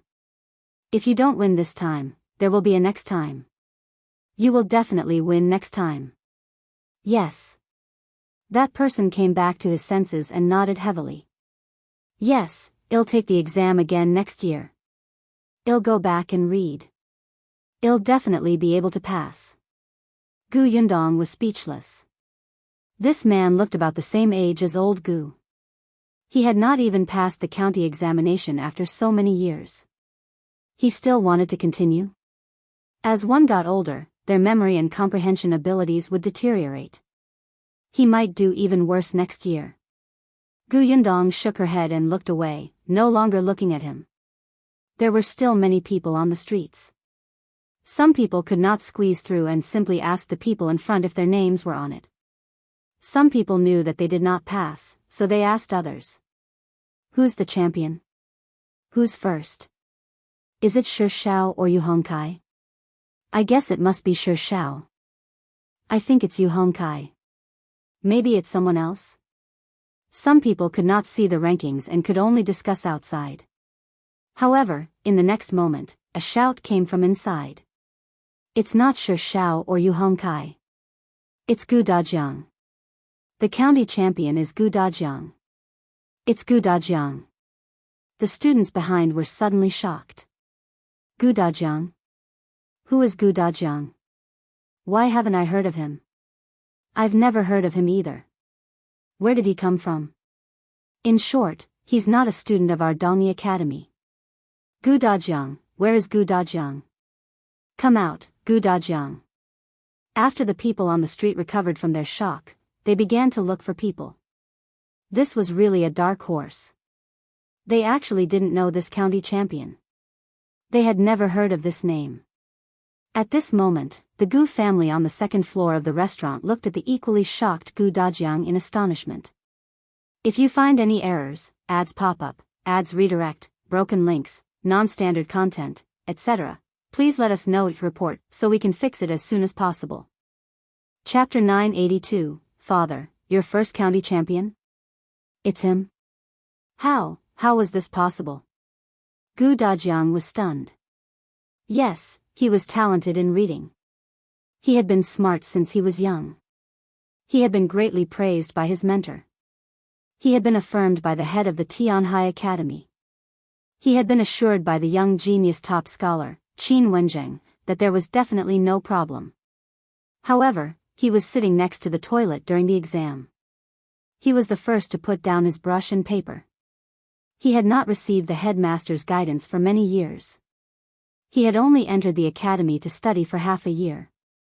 Even so, he actually got first place, the county champion. The corners of Gu Dajiang's mouth couldn't help but crack. Then, he suddenly stood up. This time, he couldn't stay in the restaurant calmly anymore. He immediately ran downstairs. He wanted to take a look personally. He had to confirm it personally. When Yi Junkin saw him coming down the stairs, he could not hold it in any longer and ran down as well. Gu Dafeng was the third, followed by Yi Junkin's parents. Gu Yundong could not help but say to Qin Wenzheng, help me take care of my mother and younger siblings. Thank you. With that, she rushed down. Qin Wenjing, who had just left the stool and wanted to get off, was speechless. He silently sat back down, feeling a little angry that he was actually a step too late. If he had known earlier, he wouldn't have kept his image, right? He could only turn his head and say to Madame Yang, Yun Shu, and the others, well, it's crowded below. It's easy for you to get lost. It's the same if we wait here. Yes, master. Gu Yunshu and Bian Yuanji nodded at the same time. Although Madame Yang was still thinking about going down, Lu Hongxiu stopped her. Seeing that the three children had squeezed to the railing and were looking down, she quickly squeezed over.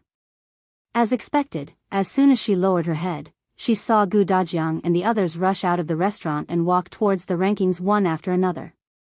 Gu Yundong was fast and had already reached Gu Dajiang. But, she couldn't squeeze in at all. There were too many people.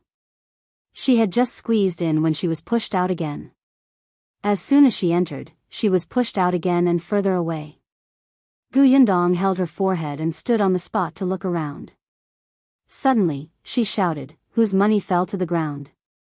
As soon as she said this, many people subconsciously lowered their heads.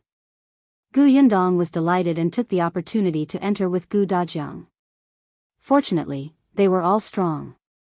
Once they squeezed through an opening, it would be much easier to move forward. Finally, after the few of them were covered in sweat, they finally stood 3 meters away from the rankings. Gu Yundong had good eyesight. She looked up and saw that her father's name was indeed in the first row. She immediately shouted happily. You're really number one. Father, you're really number one, the county champion. Gu Yundong pointed at the rankings. Did you see it? Gu Dajiang, your name. Gu Dajiang naturally saw it. His fingers trembled slightly. Gu Dafeng, who was beside him, grabbed his arm and pinched it very hard. She shouted excitedly, brother, it's you. It's your name. I recognize it. You're really too awesome. When the people beside them heard the commotion, they turned their heads with a whoosh and focused their gazes on them. County champion?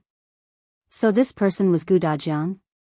The eyes of the two people beside him constricted as they looked at him in shock. If you find any errors, ads pop up, ads redirect, broken links, non-standard content, etc., please let us know each report so we can fix it as soon as possible. Chapter 983, he's fourth. One of them couldn't help but touch him. Why, your name is Gu Dajiang? Yes, it's me. Gu Dajiang finally came back to his senses. His face was filled with joy as his eyes landed on the rankings. That person's eyes widened. Are you really Gu Dajiang? But you were beside the toilet during the exam. You even finished answering the questions and put down your brush and paper early. How can you be the county champion? When the others heard this, they were even more shocked. His exam shed was by the latrine? Finishing the questions early? Are you serious? Gu Dajiang also recognized the two of them. Weren't they the people who had stood beside him when he left the examination hall and said firmly that he couldn't get in? Gu Dajiang couldn't help but puff out his chest. So what if the test shed is beside the toilet? As long as you answer the questions seriously and don't smell anything, you can naturally write like a god. Everyone was speechless. Gu Yundong thought of the 5 or 6 sachets he had brought with him during the second round of the exam. The corners of her mouth twitched. Forget it, since it was a joyous day, she would not expose it. However, the people around him quickly congratulated Gu Dajiang. Brother Gu, to be able to achieve such results despite such an environment and obtain the county championship, you're indeed admirable. Brother Gu, where are you studying now? I don't think we've seen you before. That's right, Brother Gu. We often hold poetry gatherings, but I didn't see you participate. If you came, we would have known you long ago.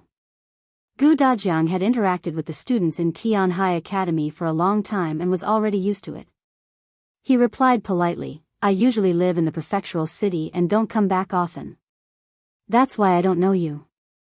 So he was in the prefectural city. No wonder they felt that he was unfamiliar. However, they were also puzzled. At Gu Dajiang's age, it couldn't be his first time participating in the county examination, right? If he had participated in it before, they would have known him. Someone still wanted to ask, but a panting voice came from behind. Uncle Gu, is my name on it? It was Yi Junkin. In the end, he was one step behind Gu Dajiang. When he went downstairs, he couldn't squeeze in. In addition, he was young and thin, and his parents weren't farmers. Now that he had finally arrived, he was sweating profusely and in a sorry state. When Gu Yundong heard his voice, she quickly turned to look at the rankings. The first place was Gu Dajiang, and the second place was an unfamiliar name. Anyway, she didn't know. The third place was Yu Hongkai from Dongyi Academy, who Qin Wenjing had mentioned had a chance of becoming the county champion. The other person, Shao, was in 6th place. Yi Junkin was in 4th place. Gu Yundong was delighted. She immediately turned his head and said, "You won too. You're 4th." Yi Junkin was stunned and immediately shouted happily, "I got it too. Father, mother, I got it too." His parents were so happy that they cried. Yes. You got it too. Our son is too capable." Many people were attracted by them. It was said that he was 4th. Although he was not as good as the county champion, he was still in the top 10 of the county. It was also an honor. All of them were instantly envious. Moreover, this young man looked to be only 13 or 14 years old. He was so young. His future was probably even more limitless. Many people present knew Yi Junkin. They knew that he was studying in a very small school. However, they did not expect that the school would have such ability to nurture him into 4th place. If you find any errors, ads pop up, ads redirect, broken links, non-standard content, etc., please let us know report so we can fix it as soon as possible. Chapter 984, Come Here. Yi Junkin was Qin Wensheng's student. With Qin Wensheng's guarantee, Gu Yundong knew that he would be fine. However, the 4th place was already very eye-catching. At the same time, her father was in 1st place. He was even more eye-catching and she was proud. If there were no major accidents, the county champion would not need to take the examination all the way to the court examination. He would enter school as usual and obtain the elementary scholar's honor. Her father was almost a confirmed elementary scholar. "Father, let's go out first. Yun Shu and the others are still waiting." Okay. Let's go back first." Gu Dajiang hurriedly bade farewell to the examinees who were still talking to him. These people knew that such good news should be told to the family early, so they didn't stop him. Hence, a group of people squeezed out of the crowd. Gu Yundong's forehead was covered in sweat. She exhaled heavily, tidied her clothes, and hurried to the restaurant. The people upstairs had been waiting anxiously for a long time. They all looked downstairs. After Gu Yundong and the others came up, Yun Shu and Yinka rushed over like cannonballs. "Father, are they telling the truth? You're the county champion, right?" "Yes." Gu Dajiang was overjoyed and rubbed his little head. Yun Shu was overjoyed. "Father, you're the best. You have to work harder and win the prefecture examination and the court examination in one go. In the end, you'll be the top scorer in the Royal Palace examination. Father, do you know that you will win 6 consecutive examinations?" Gu Dajiang: "No, I don't know. I don't want to know either." "Son, you really think highly of me. You're even talking about winning 6 consecutive examinations. Your father feels that his luck is heaven-defying to have obtained a county champion. Why do you make it sound like I'm already the top scholar?" Gu Yundong coughed lightly and said to Yun Shu, "Don't give father so much pressure. He's going to cry later." Yun Shu blinked. All right, he should ask for less from his father. On the other side, Yi Junkin also walked quickly to Qin Wenjing and bowed deeply. "Teacher, I didn't let you down. I'm ranked 4th. Qin Wenzhang's eyes lit up.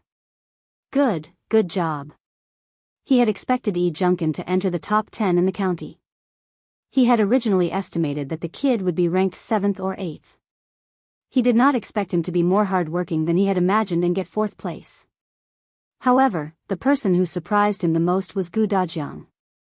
He was indeed confident in Gu Dajiang, but Gu Dajiang had actually obtained the county champion. This gave him a huge surprise. Especially when he heard that Gu Dajiang's examination shed was near the latrine. Indeed, with Gu Dajiang's experience, his willpower was much better than ordinary young people. It's getting late. Since we already know our ranking, I think we should leave first. Otherwise, I'm afraid we won't be able to leave later. If everyone knew that the county champion was here, they would probably rush up soon. Gu Yundong also thought of it and hurriedly let her parents go downstairs.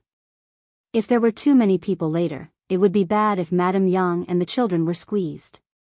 The group of people took advantage of the fact that it was still crowded below and quickly got up to leave. However, as soon as they went down, they immediately realized that the entrance was blocked. Sure enough, someone had already walked in and shouted, "Where's the county champion? Where's the county champion?" Gu Yundong hurriedly took 2 steps back. "Father, hide first. I'll ask where the back door is." She felt that these people who came to look for the county champion seemed very excited. Gu Dajiang had just nodded when someone beside him suddenly waved at them. "Come here." Gu Yundong looked over. When she saw the person, her pupils constricted and she suddenly rushed towards him. "If you find any errors, ads pop up, ads redirect, broken links, non-standard content, etc., please let us know it report so we can fix it as soon as possible." Chapter 985, Coming Back to Marry You, Why Are You Back at This Time? Gu Yundong could not hide the joy on her face. She rushed to him and hurriedly stopped, maintaining a distance of 1 meter from him. Unfortunately, they were outside now. Otherwise, she would have hugged him. Shao Qingyuan looked travel-worn. His hair was a little messy, and his clothes were slightly wrinkled. There was a hint of fatigue on his face, but when he looked at Gu Yundong, his eyes were very gentle. He lowered his head slightly and said, "I came back to marry you." With that, he quickly looked up and said to Gu Dajiang and the others, "This is the back door. The carriage is waiting behind. Let's go back first." "Okay." Although Gu Dajiang was also surprised by his sudden appearance, it was not the time to talk. He kept leading everyone to the back door. Shui Rong was already waiting there with a carriage. Beside him was Qin Wenzhang's carriage and Mao, who had returned with Shao Qingyuan. They quickly got into the carriages. Shao Qingyuan held Gu Yundong's hand gently. His large hands were warm. Perhaps he had grabbed the reins when he was riding the horse, and there was a mark on his palm. Gu Yundong glanced at him and quickly got into the carriage. Gu Dajiang was in a good mood today. He found Shao Qingyuan much more pleasing to the eye and couldn't help but ask, "When did you come back?" Shao Qingyuan jumped onto the horse's back. He turned around and saw Gu Yunshu looking at him eagerly. He immediately carried him over and placed him in front of him. As he pulled the reins, he replied, "I just entered the city.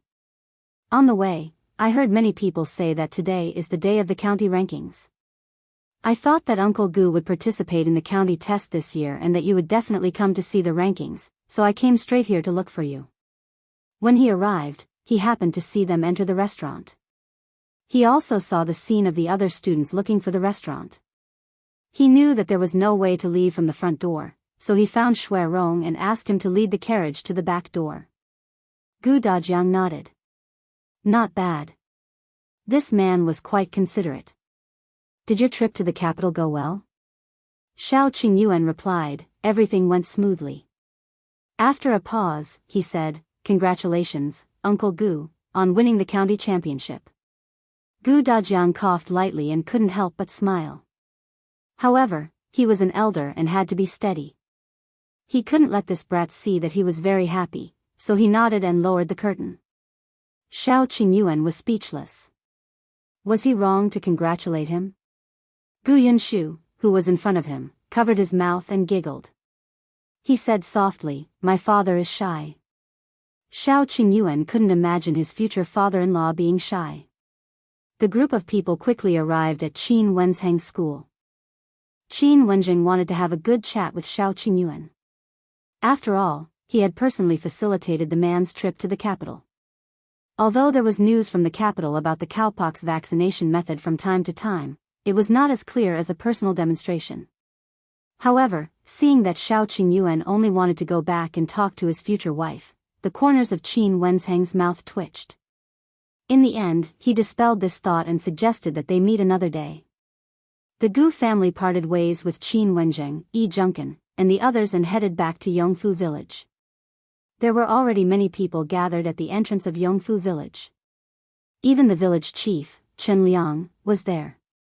When he saw the carriage driving over from afar, he hurriedly ran forward. "Brother Gu, you're finally back. The rankings have been posted, right? How is it?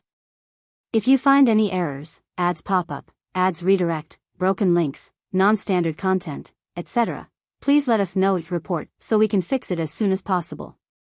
Chapter 986. Good job. Many people in the village looked over with anxious eyes. Of course, there were also people who were secretly gloating. The Gu family had money, land, and shops. Their lives were already enviable. If Gu Dajiang also became an elementary scholar, wouldn't the Gu family be in heavens? Wouldn't the entire Yongfu village be surnamed Gu? It was said that Gu Dajiang's examination shed was close to the toilet. It would be strange if he could pass.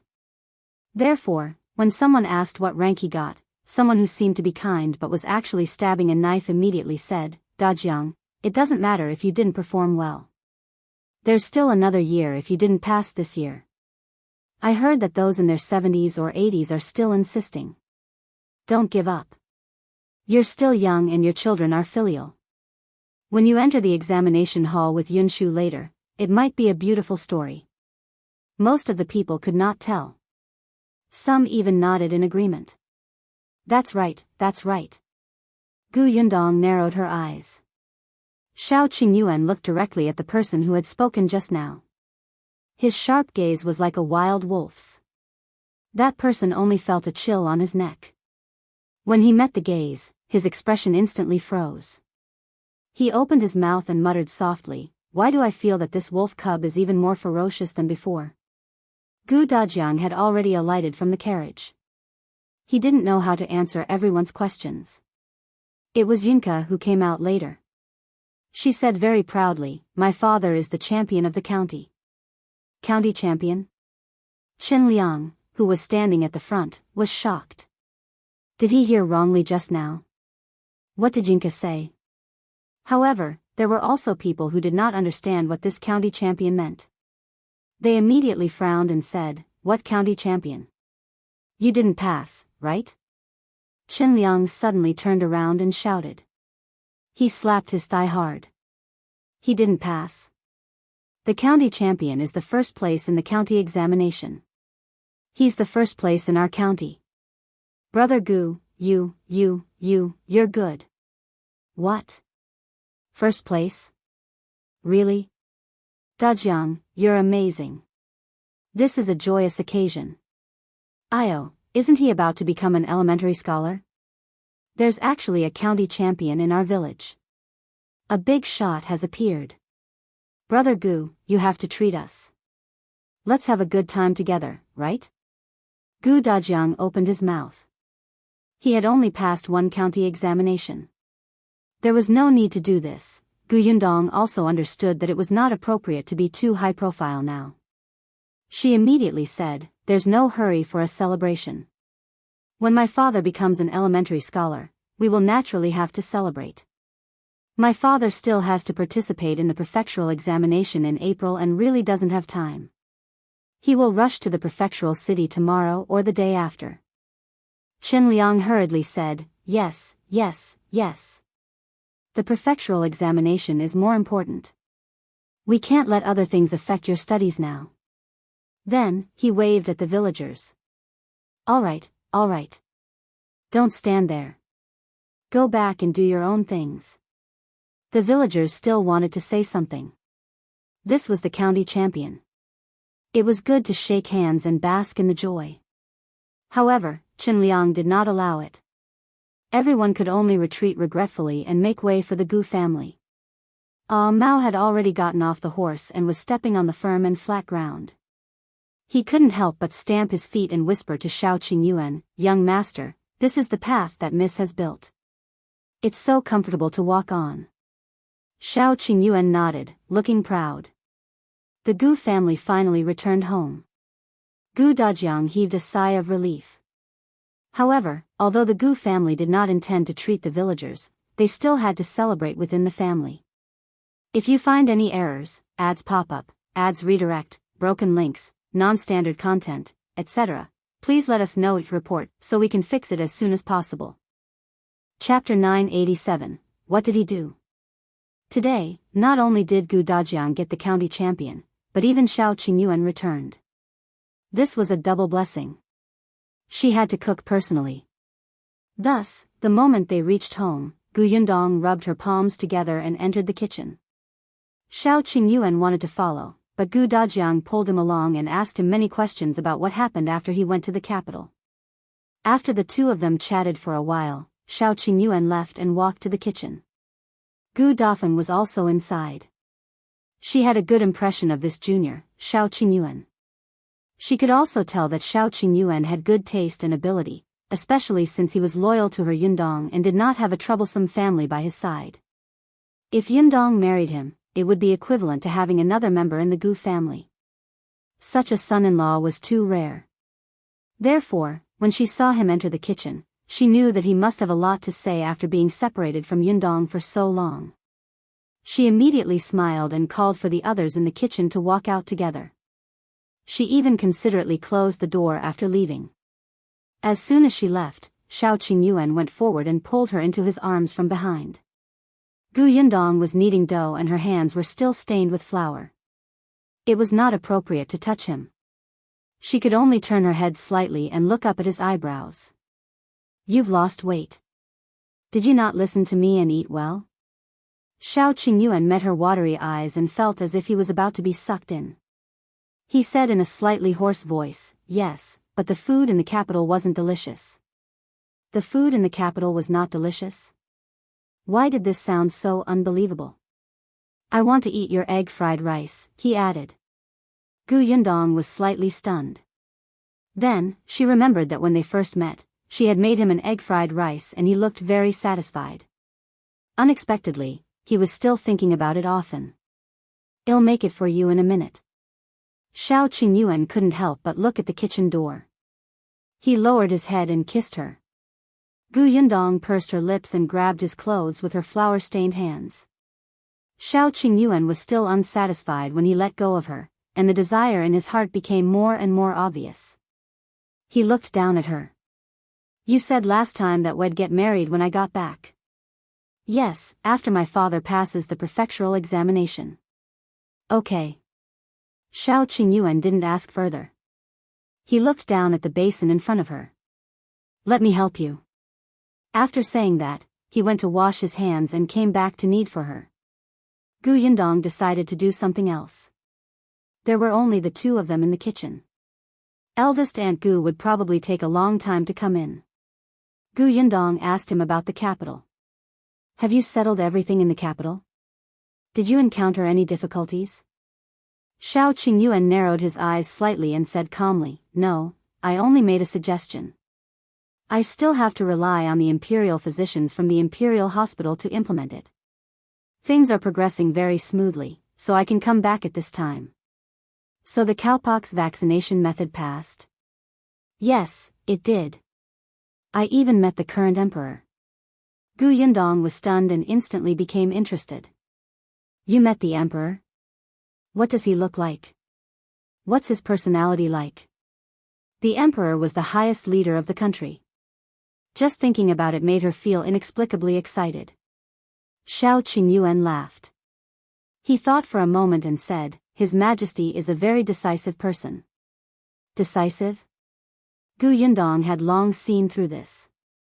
However, what did he do to give Shao Qingyuan such a direct impression? What did he do? If you find any errors, ads pop up, ads redirect, broken links, non-standard content, etc., please let us know it report so we can fix it as soon as possible. Chapter 988, Is the Emperor Crazy? What did he do? Shao Qingyuan still found it unbelievable. He lowered his voice slightly and said, after the cowpox vaccination method was confirmed that it could prevent smallpox, the emperor ordered it to be popularized. Unfortunately, no one was willing to try it. Even if the imperial physician said that there was no problem, even if it was an imperial edict from the emperor, even if the imperial physicians said that they had tested it on death row prisoners and it was absolutely foolproof, no one was willing to try it. After all, it could be fatal. What if they failed? If they failed, they would lose their lives. Moreover, this method was suggested by a country bumpkin. Others heard that this person was not even a doctor. The method he mentioned was unorthodox. Could it be used? Would anyone dare to use it? Not to mention those high-ranking officials and nobles, even the commoners were unwilling. Shao Qingyuan scoffed at this. He didn't propose such a preventive method for the sake of the world. If Yundong hadn't wanted him to make a contribution and urgently told Qin Wenjing about the method, Shao Qingyuan wouldn't even have mentioned it. He would only silently test it himself and inoculate the people close to him. What did the rest have to do with him? Even if these people died from smallpox, he didn't care.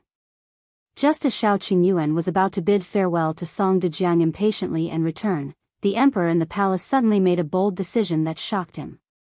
The emperor let his 11-year-old son try the cowpox vaccination method. Gu Yundong's eyes widened in shock. He wanted the prince to do it himself? Yes. When this news spread, the entire capital was in an uproar. This prince was born by the empress and was the legitimate heir to the throne. How noble was his status? Moreover, the current emperor only had 3 children, one of whom was a princess. Was the emperor crazy?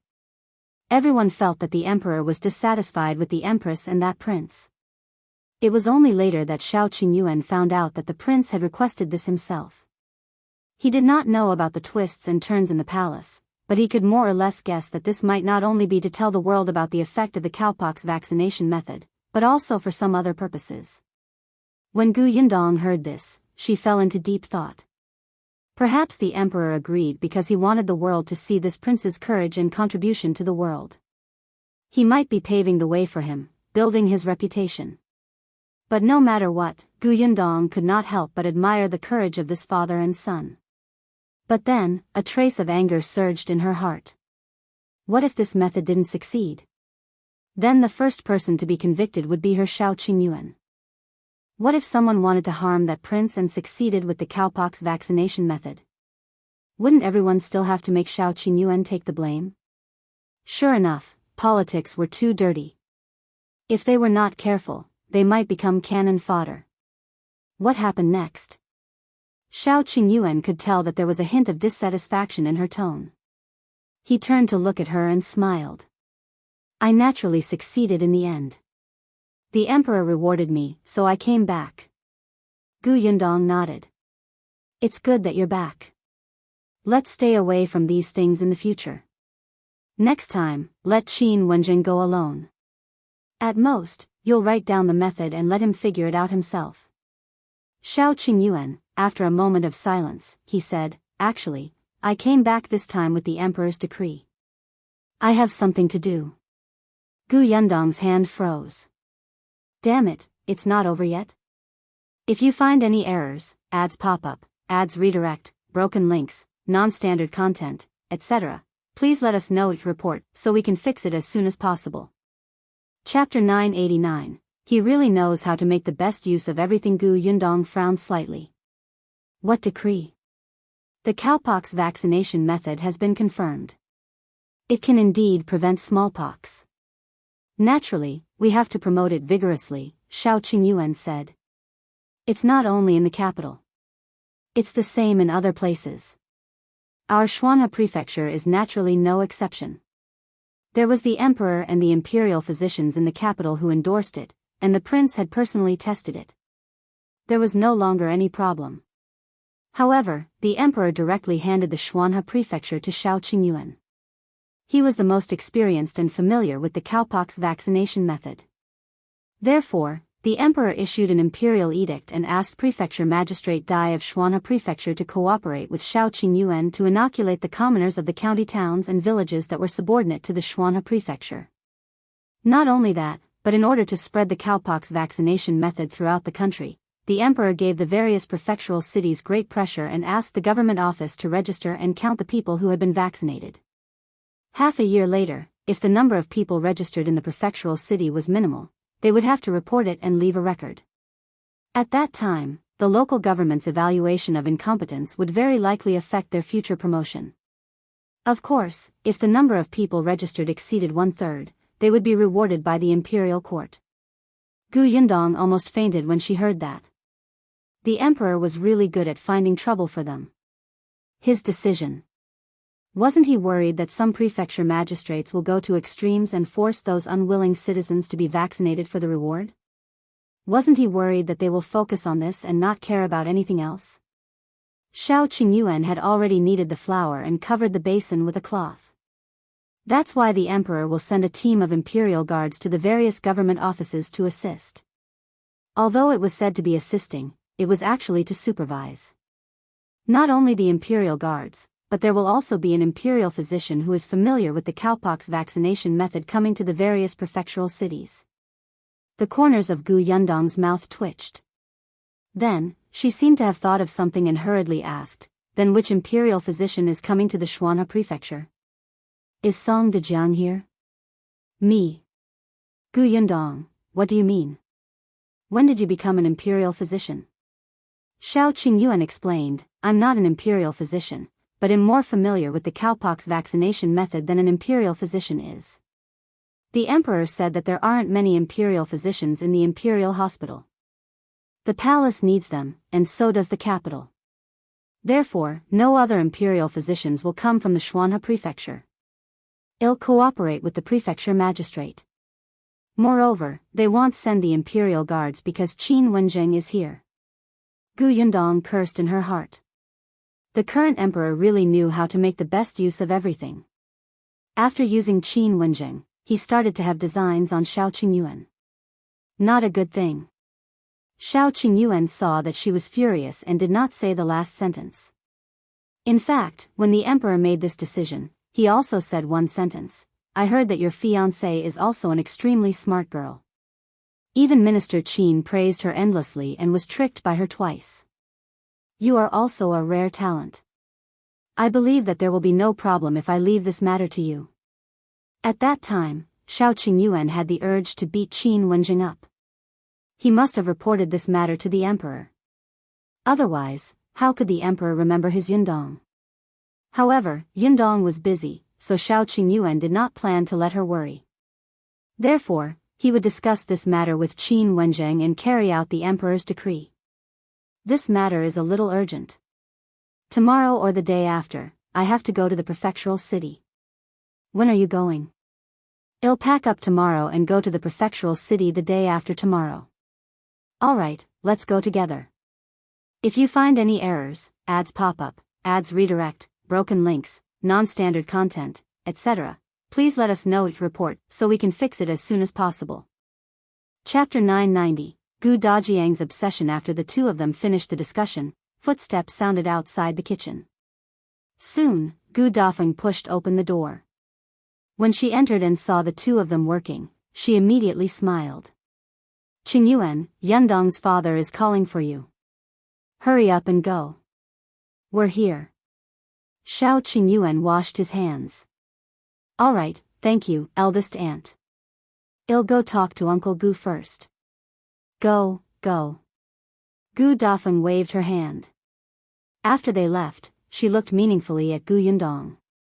The latter silently turned her back to her. "Eldest aunt, we didn't do anything. You have to trust us." "What are you shy about?" Gu Dafeng leaned behind her and said with a smile, "It's been so long since you last met. It's fine for you to talk. Eldest aunt has been there before, and the two of you are engaged. It's fine. No one gossips at home." Gu Yundong coughed lightly. Eldest aunt, be more reserved. She sped up her actions and went to the cupboard to get the eggs. At the same time, she avoided eldest aunt Gus' mysterious smile. That night, the Gu family was very excited. Gu Dajiang had won the county case. This was something he had never thought of before. To him, it was like fulfilling a dream. Many years ago, before he went to the county exam, he was directly forbidden by his parents and the patriarch from going out. All his efforts were for naught. No one knew that taking the imperial examination had actually become an obsession that he had buried in the bottom of his heart. Now that his wish had been fulfilled and his results were so gratifying, he was happy. Really, he was especially happy. Coupled with the fact that his life was getting better and better with his family by his side, his mood was very complicated. He could not help but drink a few more glasses of wine. In the end, he actually felt a little drunk. Gu Yundong was still worried when she helped him back to his room. She stretched out a hand and asked him, "Father, how many is this? Do you really think I'm drunk? It's just a few glasses of wine. Why are you worrying for nothing? How many is this?" Gu Yundong insisted. Gu Dajiang sighed. 3, I can see clearly. I'm not seeing things. Alright, you've been busy for the entire day. Hurry up and rest. Your mother will take care of me from here. Only then did Gu Yundong relax slightly. Mother, if father is not feeling well, you have to go out and call us, understand? Yes, I know. Madame Yang nodded obediently. Gu Yundong then turned around and left the room. As soon as the door closed, Gu Dajiang collapsed on the bed. Madame Yang helped him take off his coat. Unexpectedly, just as she reached out, he wrapped his arms around her waist and pressed her down. Lun Yang, I am happy today. Teacher and old tribe leader can finally be at ease. I did not let them down, I have the face to meet them in the future. This is great, this is great. Madame Yang blinked and slowly wiped the tears from the corners of his eyes. Then, she kissed his eyes. Dajiang is the best in the world. Gu Dajiang smiled even more happily. He held her face and said gently, Lun Yang too. Gu Yundong hid outside and listened attentively for a moment. After being fed a mouthful of dog food, she rubbed her arms and quickly left. However, the corners of her lips curled up slightly. Their lives would definitely get better and better in the future. The next day, as expected, Gu Dajiang woke up late. When he went out, his head still hurt. It was only when the kitchen brought him some hangover soup that he felt slightly better. Dong Shilan came at this time, but her expression didn't seem right. If you find any errors, ads pop up, ads redirect, broken links, non-standard content, etc., please let us know your report so we can fix it as soon as possible. Chapter 991, Don't worry, I didn't agree. Gu Yundong found it strange and was about to ask. However, Dong Shilan quickly put on a smile and handed over the basket in her hand. Your father won the county championship. Your family was busy yesterday, so I couldn't disturb you. Take this. It's a congratulatory gift. Not only were there vegetables, fruits, and eggs in the basket, but there was also a red packet. Although it's not much, this is a token of my appreciation. You must accept it. 300 copper coins was indeed not much for Gu Yundong. However, to Dong Shilan, it was already a very thick red packet. Gu Yundong accepted it and let her in. Dong Shilan happened to have something to ask Gu Dajiang, so she followed her into the central room. Brother Gu, is the county examination difficult? Gu Yundong poured her a cup of tea and sat opposite her. She could not help but look at her in surprise. Aunt, why are you asking this? Here it goes. I'm thinking if I should let my eldest son take the exam too. Although we don't plan to let him become an elementary scholar or high scholar, it's good for him to be a preparation scholar. If he becomes the preparation scholar, he can also be a private school teacher who enlightens children. I can be at ease. In the beginning, the Zhang family had really never thought of taking the imperial examination. They just felt that it would be easy to find work later if he could read. Didn't they see that all the employees in Yundong's shop had to read and record accounts? However, when they saw that Gu Dajiang had won the county championship, the entire village was in a heated discussion. They felt very excited and proud. Dong Xilan couldn't help but be tempted. Gu Dajiang was very supportive of such things. If Xing Jia has such thoughts, I can tell him about the county examination. As for whether it's easy or not, I'll have to try it to know. I can only say that there are hundreds of students participating in the county examination, but only 50 are on the rankings in the end. Madame Dong really didn't know about this. She was a little surprised. 50 out of a few hundred? Didn't this mean that if he wanted to be on the rankings, he had to be in the top 50 of the county? This was too difficult. She hesitated again. Gu Yundong said, Xing Jia is still young. He can still study for a few more years. And, you don't have to be in such a hurry. Dong Xilan nodded. That's true. I have to go back and ask him. With that, she stood up and was about to leave. Gu Yundong sent her out. Dong Xilan asked her to stop and walked towards her house. Unexpectedly, just as she was about to enter her courtyard, someone suddenly came out from the side and pulled her over. Dong Xilan exclaimed, what are you doing? Gu Yundong was about to turn around when she heard the voice. She immediately looked up, but she only saw Dong Xilan being pulled to the corner. As for the person who pulled her, Dong Xilan blocked them and she could not see clearly. Gu Yundong was shocked and quickly scolded, what are you doing? Let go of her. As she spoke, Gu Yundong strode towards the Dong family. However, when she turned the corner, she only saw Dong Xilan standing there alone. The person who had pulled her away had already left. Aunt, are you all right?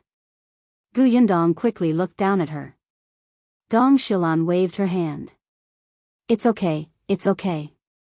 I'm fine. Gu Yundong frowned. Who was that person just now? Do you know them? Are they from our village or an outsider? Did they want to harm you? Dong Xilan quickly shook her head. No. She's from our village and asked me for help, but don't worry, I didn't agree. If you find any errors, ads pop up, ads redirect, broken links, non-standard content, etc., please let us know it report so we can fix it as soon as possible. Chapter 992, Thick-skinned Gu Yundong was stunned. She had always been sharp. From what Dong Xilan said, the person who asked her for help seemed to have something to do with her. Otherwise, why would Dong Xilan reassure her? Dong Xilan did not realize what she had exposed. She pulled Gu Yundong out. All right, it's fine. Go back. Didn't you say that you're going to the prefectural city? Hurry up and prepare the things. I'll go take a look at Qingyuan. Brother Shao has gone to the county town. Gu Yundong pulled her back.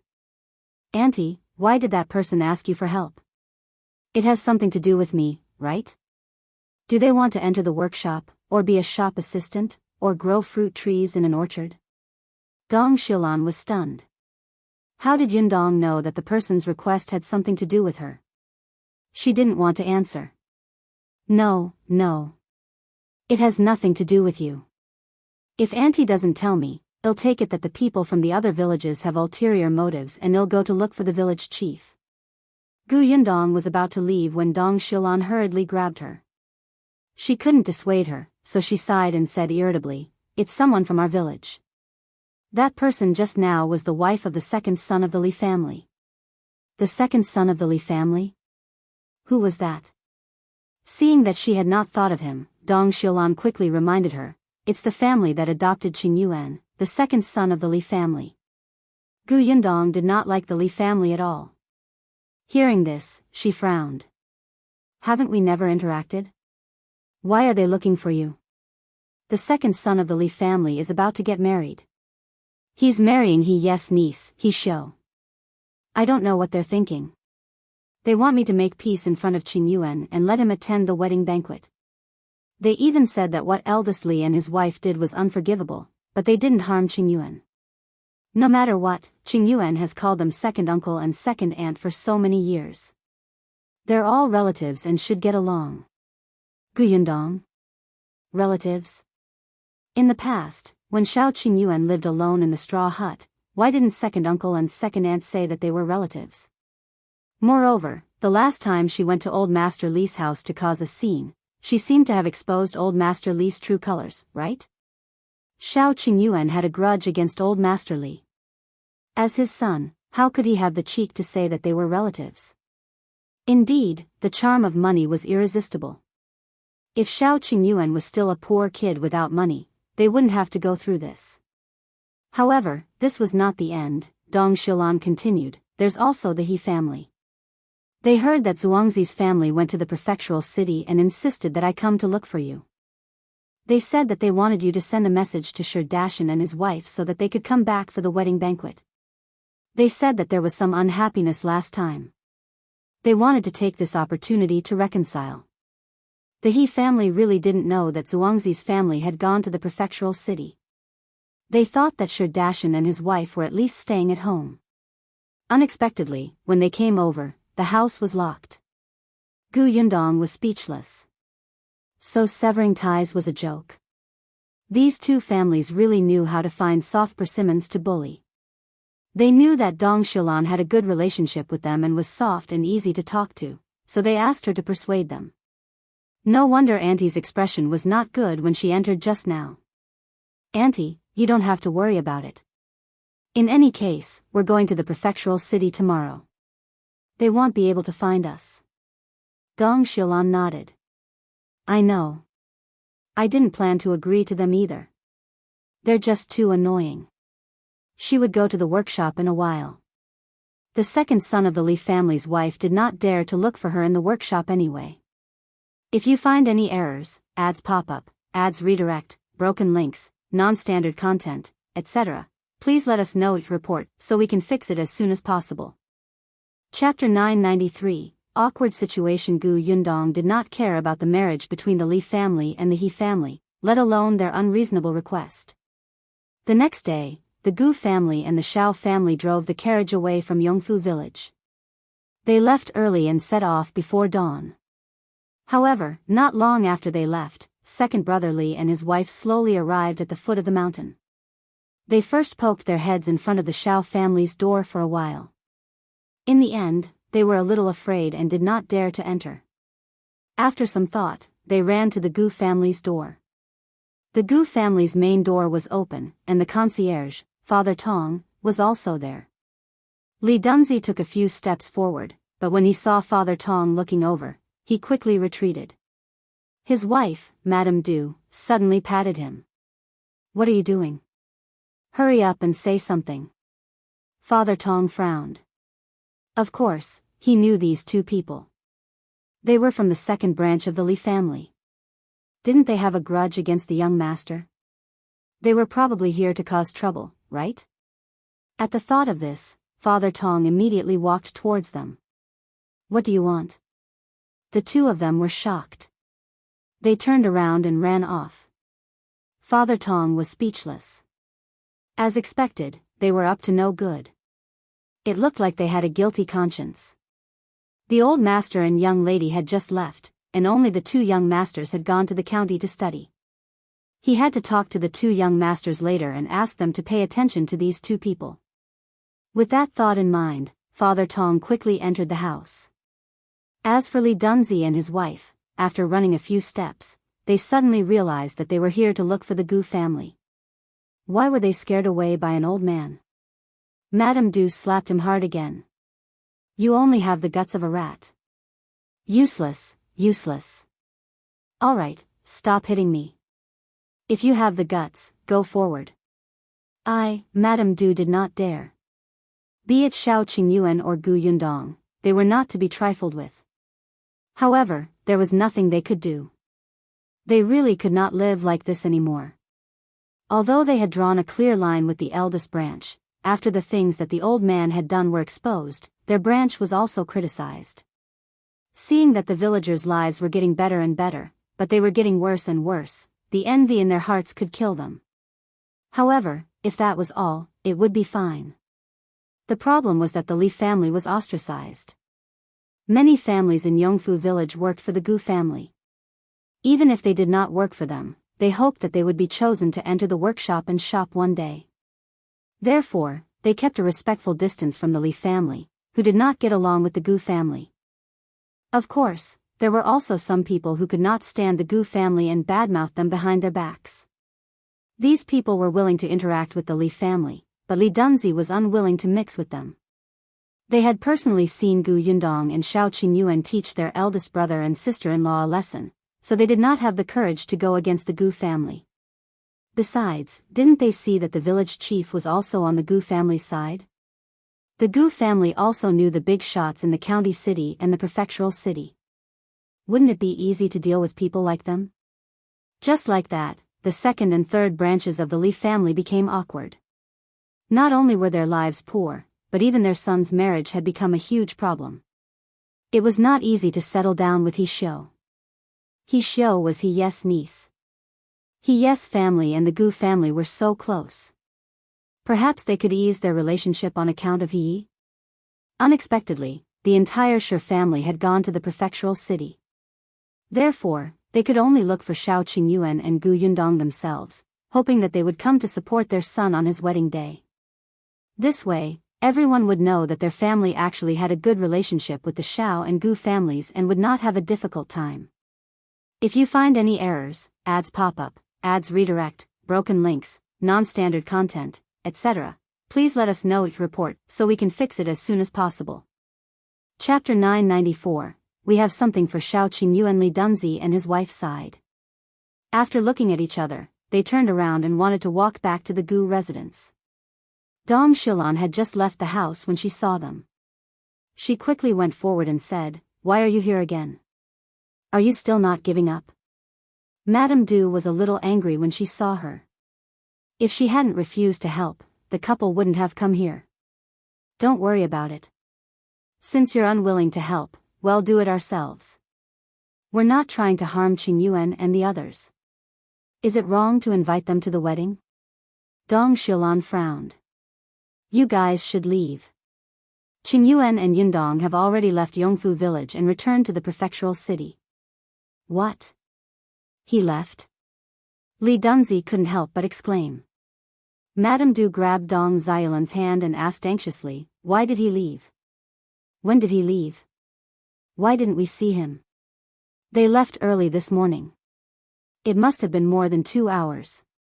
Li Dunzi and Madame Du looked at each other and couldn't help but slap their thighs. There was a main road from the Gu family to the outside of the village. There was no need to pass through the village at all, so no one saw when they left. They were too late. Dong Shilan saw their vexed expressions and thought that they should have given up since they couldn't find her. Hence, she withdrew her arm from Madame Du's hand and walked towards the workshop. She still had work to do, so she had no time to care about their entanglement. Unexpectedly, after taking a few steps, Madame Du stopped her again. "Zheng He's wife, wait. What else do you want?" Dong Shilan was impatient. Madame Du glanced at Li Dunzi. After a moment, she gritted her teeth and said, "You, help us pass a message to them and invite them to the wedding banquet." Dong Shilan suspected that there was something wrong with her ears, and her face was filled with disbelief. In the past, the second branch of the Li family did not seem so unreliable. She had already said that they returned to the prefectural city, but they still wanted them to work themselves to death to rush back. On what basis? What were they thinking? Dream on. I say, Li Dunzi, although you didn't harm Qingyuan when he was young, you must have made a lot of sarcastic remarks. It's fine if he didn't argue with you, but you're still rushing to find trouble with him now, right? What makes you think he will listen to you? Do you think they have to come just because you asked him to attend the wedding banquet? Your brains must have been kicked by a donkey. With that, Dong Shilan walked around Madame Du and was about to leave. Unexpectedly, when they passed by Madame Du, she suddenly said, "We have something for him." Dong Shilan was stunned and stopped in her tracks. "What do you mean?" Madame Du glanced at Li Dunzi and said, "Back then, when the old man brought him back, he actually had something on him. Later on, when the old man wasn't paying attention, I took a handkerchief. We thought that the handkerchief might have been left behind by Qingyuan's biological parents and was related to his background. Dong Xiaolan's eyes widened and her breathing quickened. Are you serious? What about the handkerchief? It was about Qingyuan's background. She definitely had to get it back. It might be an important clue. At that time, Qingyuan would be able to find his parents. Dong Xiaolan was excited. Qingyuan had suffered for so many years and had no parents. If he could find them now, wouldn't that be a great thing? She suddenly looked at Li Dunzi and his wife. Give me that handkerchief. I'll give it to Qingyuan. Madame Du said, of course I hid the handkerchief well. I can't give it to you. Dong Xiaolan was a little angry. This couple was not good people. If you find any errors, ads pop up, ads redirect, broken links, non-standard content, etc., please let us know each report so we can fix it as soon as possible. Chapter 995, Letter. They had hidden such an important handkerchief for so many years and refused to take it out. If he had given it to Qingyuan earlier, he might have been able to find his parents earlier. Madame Du was a little shocked by her resentful gaze and could not help but take a step back. Li Dunzi braced himself and said, we won't give it to you, but we will give it to Qingyuan. As long as you bring them a letter and let them come back for the wedding banquet, we will definitely hand the handkerchief to him personally. Dong Xiaolan pursed her lips unhappily. That belongs to Qingyuan to begin with. Instead of returning it to him, you even took the opportunity to threaten him. How can this be called a threat? Madame Du was dissatisfied, but she lowered her voice and said, even if we pick up things on the streets and return them to the owner, can't we ask them to express their gratitude? We're not asking him to give us money or anything. We even invited him to the wedding banquet. Dong Xiaolan sneered. Did you pick it up? You took it directly from him. But if we hadn't taken it, that handkerchief might have been burned by my father long ago and nothing would have been left. Back then, when old Master Li brought the child back, he threw away and burnt everything on him. Not a single strand of hair was left. If not for her sharp eyes, she wouldn't have seen the handkerchief when she was wiping the baby's body. Thinking that her son had just been born and the material of this handkerchief was good, it was very suitable for children to use, so she quietly put it away. Otherwise, the handkerchief would have turned to ashes long ago. Shao Qingyuan would never know his true identity. Dong Xiaolan was so angry that she couldn't speak, but what the woman said made sense. Moreover, this matter concerned Qingyuan after all, so she took a deep breath and said, all right, I'll help deliver the message. But whether they decide to come back or not is their own business. Hey, thank you, sister. Madame Du immediately smiled and became happy. Dong Xiaolan felt very upset and turned around to go home. She did not dare to delay. She quickly got her son to bring out a brush and paper and wrote a letter to Qingyuan. After he finished writing, she instructed Xingjia to keep it a secret and not tell anyone. Then, she took the letter and headed to the Gu family's workshop. There was no one in the Shao family. Mao and the others had left with Shao Qingyuan.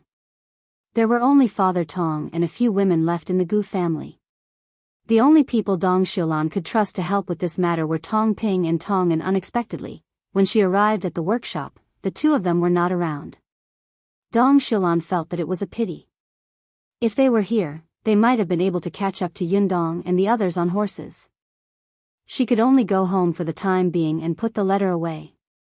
Xingjia saw that she was a little anxious and quickly comforted her. Mother, there's no hurry. No matter what, Li Dunzi and his wife will only give the handkerchief to Brother Shao on the big day a month later. Whether we send the letter a day later or a day earlier, they will have to wait a month before returning. You have a point. Dong Xiaolan nodded and settled down. She settled down and went to the workshop to work. As she worked, she waited for Tong Ping and his brother to return. Unexpectedly, she waited until night. When Tong Ping heard that she had a letter for Shao Qingyuan, he quickly promised to deliver it tomorrow. The Gu family would make a trip to the prefectural city to deliver the goods every few days.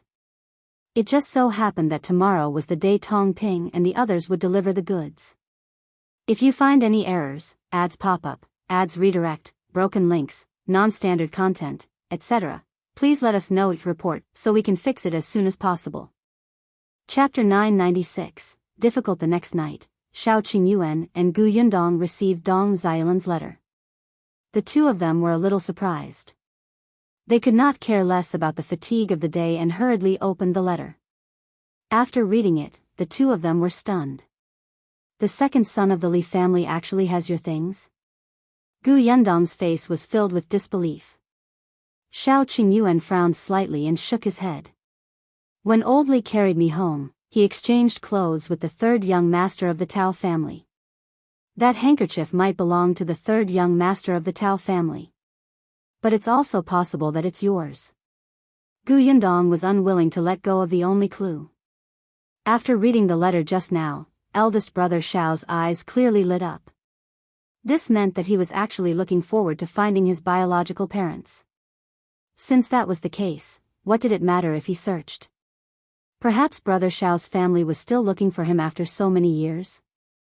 No matter what, it's just a guess now. Since the second son of the Li family wants us to attend the wedding banquet, we'll go there in a month. We'll know the results after we get that handkerchief and investigate. Shao Qingyuan nodded. Okay. Say, if the second son of the Li family has your things, does that mean that the first son has something too? I don't think so. Even if there was, I'm afraid they sold it, Shao Qingyuan said. After old Li died, I searched first brother Li's house in order to find out his background, but I didn't find anything. Moreover, Auntie Dong's letter also said that old man Li had burned all the clothes and items he was wearing back then, leaving nothing behind. It was an accident that second brother Li could obtain that handkerchief. Moreover, first brother Li was a person who was afraid of death. If he really had something of Shao Qingyuan's, he would definitely use it as a bargaining chip when Shao Qingyuan went to beat him up. Gu Yundong felt a little regretful. It seemed that they could only wait until they saw second brother Li in a month. There's no hurry. Shao Qingyuan placed the letter on the candle and lit it. After watching it gradually burn to ashes, he said, on the other hand, the cowpox vaccination can't wait. Tomorrow, we'll go to the Dai residence first and convey the emperor's decree to Lord Dai. Speaking of this, Gu Yundong felt a headache. The emperor was too good at giving people trouble. This is not easy to do. After all, no one has ever tried the cowpox vaccination. Everyone is afraid of death, and I'm afraid no one is willing to be the first test subject. Even if the emperor spoke the truth and the prince personally verified it, the distance is still too far. For most people, it's less convincing if they don't see it with their own eyes. Some people could get smallpox, but some people wouldn't. Even if they did, they might be able to survive. Everyone would think that they were the lucky ones. The cowpox vaccination method was just a prevention method, and it was a method that they had never seen before. Who was willing to take the risk? What if it failed and they died? The problem was that the emperor had also issued a decree that they could not use too rough a method. There were only 4 words on Gu Yundong's mind: subdue people with virtue. As expected, they went to the Dai residence the next day. After Gu Yundong went to look for Madame Dai, Shao Qingyuan met the Prefecture Magistrate. After hearing the decree brought by Shao Qingyuan, the Prefecture Magistrate frowned fiercely. The first sentence was, "This matter is not easy to handle." He sighed and walked around twice. Finally, he stood in front of Shao Qingyuan and asked him, "Do you have an idea?" "There is one. If you find any errors, ads pop-up, ads redirect, broken links, non-standard content, etc., please let us know each report so we can fix it as soon as possible." Chapter 997, It's good if you can't get it. There was one. The Prefecture Magistrate instantly perked up and looked at him with burning eyes. Shao Qingyuan said, "At the end of the day, this matter is beneficial to the country and the people. However, the people don't believe us in their hearts. If we take the initiative to say that we want to help others with vaccination, I'm afraid they will still suspect that nothing good will happen. In that case, we might as well do the opposite and make people want it but can't get it. The people will take the initiative to ask for the inoculation. How do we take the initiative?" Prefecture Magistrate Dai was interested. What he said made sense. Shao Qingyuan whispered, "Tell them a story." Huh? A story? Prefecture Magistrate Dai was a little disappointed for a moment. He thought that he had an awesome extra idea, but it was just telling a story. But he asked anyway. What story? Shao Qingyuan told the story in a low voice. Prefecture Magistrate Dai nodded as he listened. A moment later, his eyes lit up. After hearing this, he suddenly clapped his hands. Good, good. It's indeed a good way to lure people in. Let's do that. How about this? Write down the content first. Later, I'll get someone to find a storyteller to tell the story at the largest tea house in the prefectural city. Shao Qingyuan nodded, walked behind the desk, and picked up a pen. However, just as he finished the first line, he was despised by the prefecture magistrate. Hey, your writing is too plain. We have to be passionate, exciting, and high. Go to the side. I'll write. I'll do it. Shao Qingyuan stood up and looked at the first line of words he had written. The cowpox vaccination method is a new method to prevent smallpox. It has already begun to become popular in the capital. Yes, it was indeed a little plain. He then looked at the first sentence written by the prefecture magistrate. As we know, our Dajiang is becoming more and more prosperous. The lives of the people are thriving day by day and have greatly improved. This is all because our emperor is a wise and mighty emperor who cares about the world. Ever since the emperor ascended the throne, he has worked hard for everyone to live a good life. Let's talk about the cowpox vaccination method. Shao Qingyuan frowned slightly. Although it likely consisted of flattery, it was much better than what he had written. Forget it, let's follow what the prefecture magistrate wrote first. The more prefecture magistrate Dai wrote, the more excited he became. The more he wrote, the more comfortable he became. In the end, he wrote 7 to 8 pages before stopping. He handed the papers to Shao Qingyuan. Take a look. How's my writing? Shao Qingyuan took it. To be honest, it was a little profound. However, it was definitely much better than his work. In any case, he could not write it. At the very least, the prefecture magistrate had written down the gist he wanted to express clearly. When he got back, he would let the storyteller speak more emotionally. It would definitely be very effective. Shao Qingyuan nodded. Lord Dai is so literary. Your story is good. Lord Dai is good at writing. That's not worth mentioning. Thankfully, you came up with such a good idea. Dai Wenhua, who had just reached the door of the study, happened to hear the two of them praising each other. The corners of his mouth could not help but twitch. He knocked on the door until someone came in. Then, he pushed the door open and entered. He looked at the two of them and said, "It's getting late. Mother asked me to look for you to eat in the reception hall." The prefecture magistrate suddenly realized that it was already past noon after writing for so long. Yes. Let's eat first and discuss the rest later. As he spoke, the prefecture magistrate took the lead and walked out. After taking a few steps, he returned and brought the papers with him.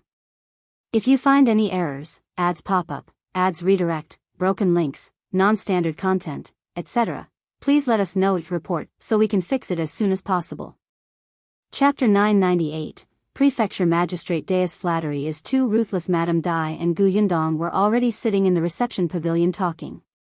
When they saw them, they quickly stood up. The prefecture magistrate had already seen Gu Yundong. He immediately smiled and waved his hand. There's no need to be so polite. Everyone, sit down and eat first. After Gu Yundong sat down, she could not help but glance at Shao Qingyuan. She asked, "Have you discussed it with Uncle Dai?" "Yes." Before Shao Qingyuan could answer, the prefecture magistrate spoke first. He looked even happier than Shao Qingyuan. "Qingyuan is indeed a talent. He gave me a good idea." Everyone in the reception pavilion was family. The prefecture magistrate didn't hide anything and told them the results of their discussion in the study. Madame Dai nodded repeatedly. That's true. It's better to do the opposite than to take the initiative to promote it. Isn't that so? If we directly put up an announcement or find a large number of people to persuade the commoners, the effect will not be much. We don't have the time and energy. Now, let the storyteller use his words to attract people and leave an extremely deep impression. Especially, let's tell the commoners that the vaccination time is limited and the number of people is limited. In order to snatch a spot, the commoners will eagerly participate.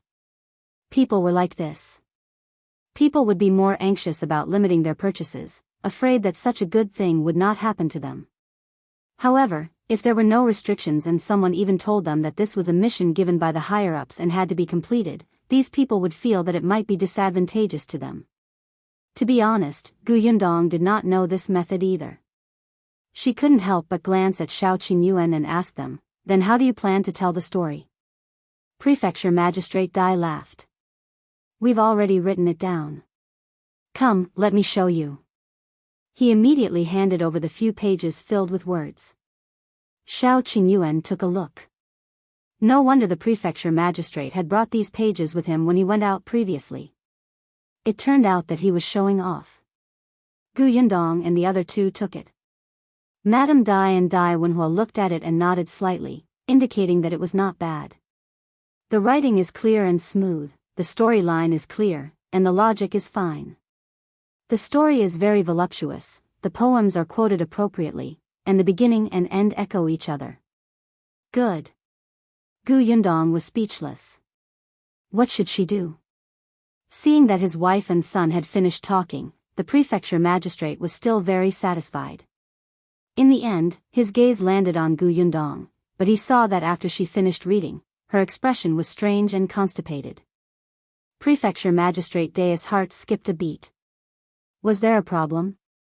He thought that he had written it quite well and checked it once. There shouldn't be any typos. Well, Gu girl, how's my story?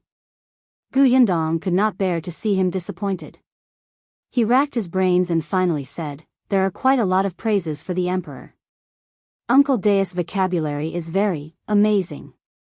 The four people present were speechless. Forget it, it was better not to praise him. They were just short of saying that the prefecture magistrate's flattery was too ruthless. The prefecture magistrate wiped his face. You'd better tell the truth. I can still listen the truth. After all, this matter is very important. We have to be careful at every step. If this story is not good, we won't be able to achieve the effect we want. It won't be good for the vaccination method. We would have worked for nothing. Madame Dai hurriedly said, "Yes, yes, yes. Yundong, you have big ideas. Tell us what's wrong. If it's not good, we can change it in time. If you find any errors, ads pop up, ads redirect, broken links, non-standard content, etc., please let us know it report so we can fix it as soon as possible." Chapter 999. Ill-right. Gu Yundong's gaze swept past the four of them one by one. After a while, she said softly, "Then I'll be frank? Go ahead." Even Shao Qingyuan looked at her eagerly. He felt that this idea was not bad, but if Yundong said no, he would quickly think of something else. Gu Yundong coughed lightly. "There's nothing wrong with the story. It's just that it's not fascinating enough." The prefecture magistrate quickly leaned forward. "How is it not enough?" "Uncle, our story is mainly for the commoners to hear. Most of the commoners can't read. Even if they know, they can't understand words that are too profound, especially these poems. We can understand them, but the commoners might not understand them. It was a story. Of course, it had to be simple and straightforward. It shouldn't be too pedantic. In that case, it makes sense." The prefecture magistrate nodded slightly and heard Gu Yundong continue, "After all, a story is different from an article. In addition to being logical, the most important thing in the book is to set up suspense to attract people's attention so that people can guess and look forward to the next plot. What's more, the first sentence is especially important. It's best to be concise and straightforward and get to the point. The words are too gorgeous, making people sleepy. The prefecture magistrate, who felt that his first sentence was very interesting, was speechless. Shao Qingyuan, who felt that the prefecture magistrate's writing was much better than his, was speechless. Madame Dai and young Master Dai, who felt that the first sentence would definitely make the emperor happy, were speechless. This first sentence seemed to be, indeed, not concise enough. The prefecture magistrate felt that he had been dealt a blow. He took the papers and looked at them again. Suddenly, he felt bored. He was indeed a person who could listen to advice. He immediately asked humbly, "Then in your opinion, how should I write it?" Dai Wenhua said, "We're not good at writing novels. Why don't we find a scholar who's good at writing novels?" Gu Yundong waved her hand. "No need. I'll write it. When I'm done, you can take a look. If it doesn't work, well, find someone else to try." After all, she had read so many novels and news. This story was not long. She was good at attracting attention. "All right, write it first." Madame Dai glanced at them. "What are you writing?" "Eat first. There's still time to write after you're done." Seriously, did all of them forget that they were hungry? She hurriedly asked the servants to serve the food for the guests. Gu Yundong thought about it as she ate. The others remained silent and ate very quickly. Not long after Gu Yundong finished her meal, she took the papers into the study. No one disturbed her and let her write slowly. They continued to discuss the following process. Gu Yundong held her brush and thought for a moment. Finally, she wrote the first sentence on the paper. As we know, something big happened in the capital some time ago. Gu Yundong was not a professional writer, but at least her work was more like a storybook than the one written by the prefecture magistrate. She moved quickly. Anyway, she had prefecture magistrate Dai's sample. She changed the way she wrote slightly and adjusted the order before and after. She deleted all the nonsense that praised the emperor and left a suspense. It was done. Gu Yundong put down his pen, blew on the ink, and left the study with a few pages. If you find any errors, ads pop up, ads redirect, broken links, non-standard content, etc., please let us know each report so we can fix it as soon as possible. Chapter 1000, Have to pick a good title. The people outside the door immediately surrounded her. Madame Dai took the few pages and was stunned. Why do I seem to be missing 2 pages? Gu Yundong nodded. I've simplified the story. Actually, she had deleted the nonsense. The prefecture magistrate was indeed worthy of being an official and a leader. He praised the emperor's great achievements and did not repeat the words of flattery. Gu Yundong really did not expect him to be such a prefecture magistrate. Madame Dai nodded and lowered her head to look. Prefecture magistrate Dai wanted to take a look at it first, but he couldn't snatch it in front of everyone. He could only endure it and take it after Madame Dai finished reading it. The more Madame Dai read it, the more she liked it and the more excited she became. After reading it, she looked at Gu Yundong with sparkling eyes. It's written too well. I still haven't had enough after reading it. It's really like reading a storybook. How could an article be as good as a storybook? Anyway, Madame Dai felt that after reading what her husband had written and then looking at Yundong's modifications, it was as if she was reading 2 stories. Gu Yundong heaved a sigh of relief. She asked the others, "Do you think it's okay?" Even if Shao Qingyuan didn't finish reading it, he immediately nodded. It can't be better. Dai Wenhua laughed as well. Sure. Only the prefecture magistrate Dai had a complicated look in his eyes. What she wrote was indeed more fascinating than his work. It was just that he was being too polite. Moreover, he said, "Isn't it better to add some words to praise the emperor?" The 4 people present could not help but roll their eyes. Madame Dai said directly, "I think this is quite good. Without those praises, the commoners will still know what the emperor has done. If you add it randomly, it will only be superfluous." Seeing that everyone else agreed, the prefecture magistrate could only sigh secretly and say, "All right, then let's use this. Wenhua, take it to the largest tea house in the prefectural city. If they do it well, they will be rewarded later." Don't worry, father. I'll take care of it. As he spoke, he took the paper and was about to leave when Gu Yundong suddenly shouted, Wait, I remember that the storyteller in the tea house will announce the content in advance. That's right. I'll tell the customers what I want to say 2 days in advance. Gu Yundong smiled strangely. In that case, shouldn't we give this book a name first? You're right. Then what name should we give it? Shao Qingyuan said, about the cowpox vaccination method. The Prefecture Magistrate said, the people's good days are here. Dai Wenhua said, there's finally hope for smallpox. Madame Dai said, as parents, we can finally rest assured. Gu Yundong, are you all serious? What kind of title was this? If it were her, she would definitely not enter the tea house to listen to a story because of this ridiculous title. Seeing her speechless expression, the 4 of them were stunned. Wasn't it quite in line with the content? Why did she look unsatisfied? Yundong, do you have any good titles? Gu Yundong took a brush and paper and wrote one on a piece of paper. The 4 of them stuck their heads out to take a look. Wasn't this title a little too far? Gu Yundong wrote a couple more.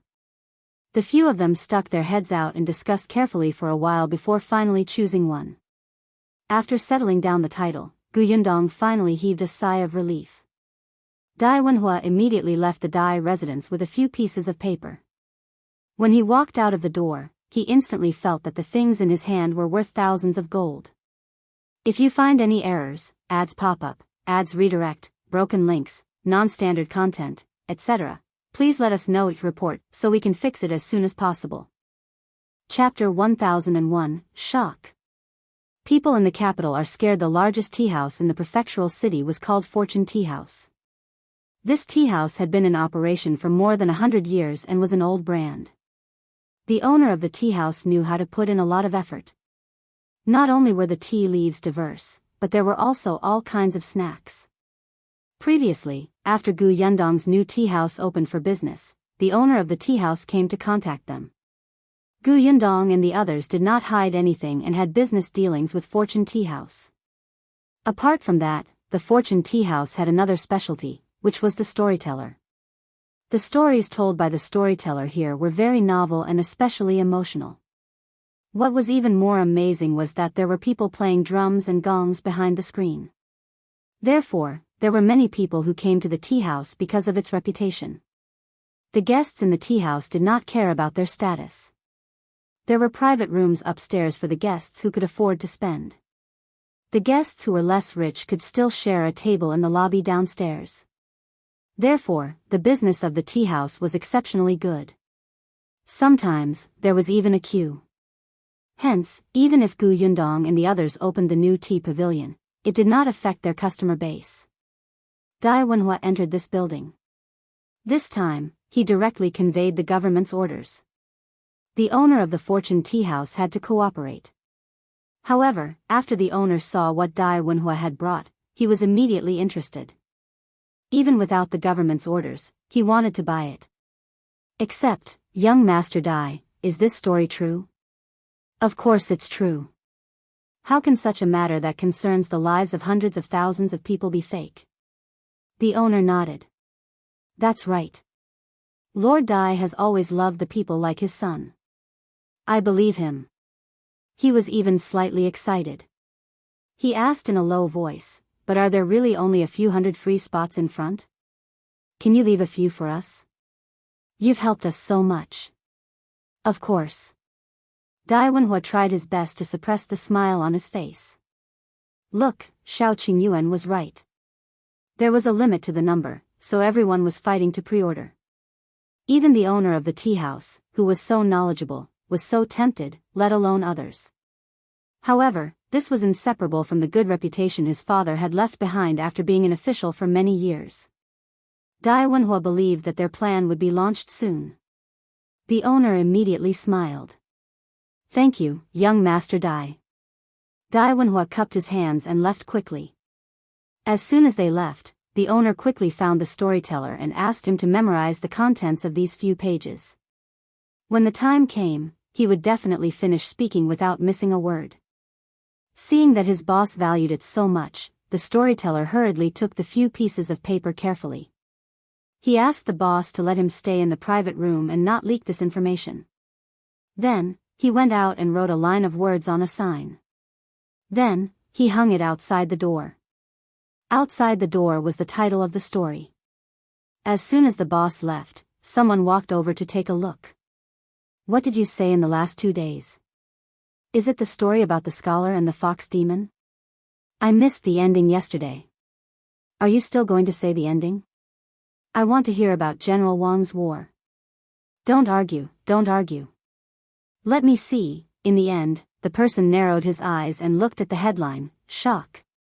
Everyone in the capital was terrified when they found out.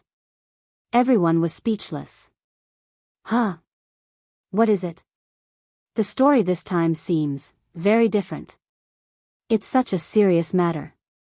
The people in the capital are actually frightened.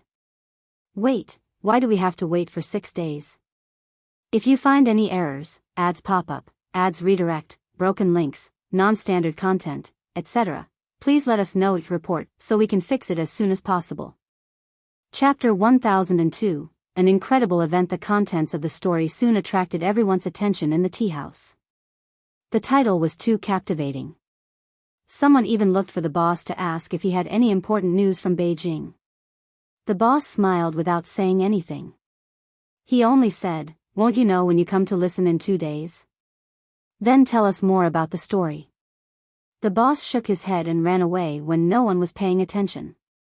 This matter was quickly spread. After all, what happened in the capital was the bellwether of the entire Dajiang dynasty. Everyone was especially interested in what happened in the capital.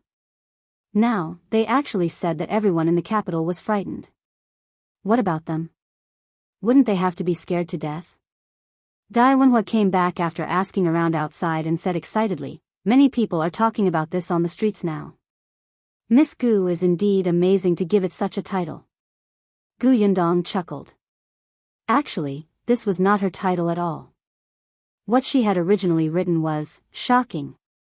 The emperor actually did such a thing. Go to Coit was unbelievable. Why would the prince make such a life and death decision? This looked like a royal secret. It was more eye-catching, right?" However, when the prefecture magistrate saw this, he almost shook his head off and refused to use this. He said that this was a great disrespect to the emperor. If he made a mistake later, he would be investigated and punished. Gu Yundong had no choice but to settle for second best and take another one.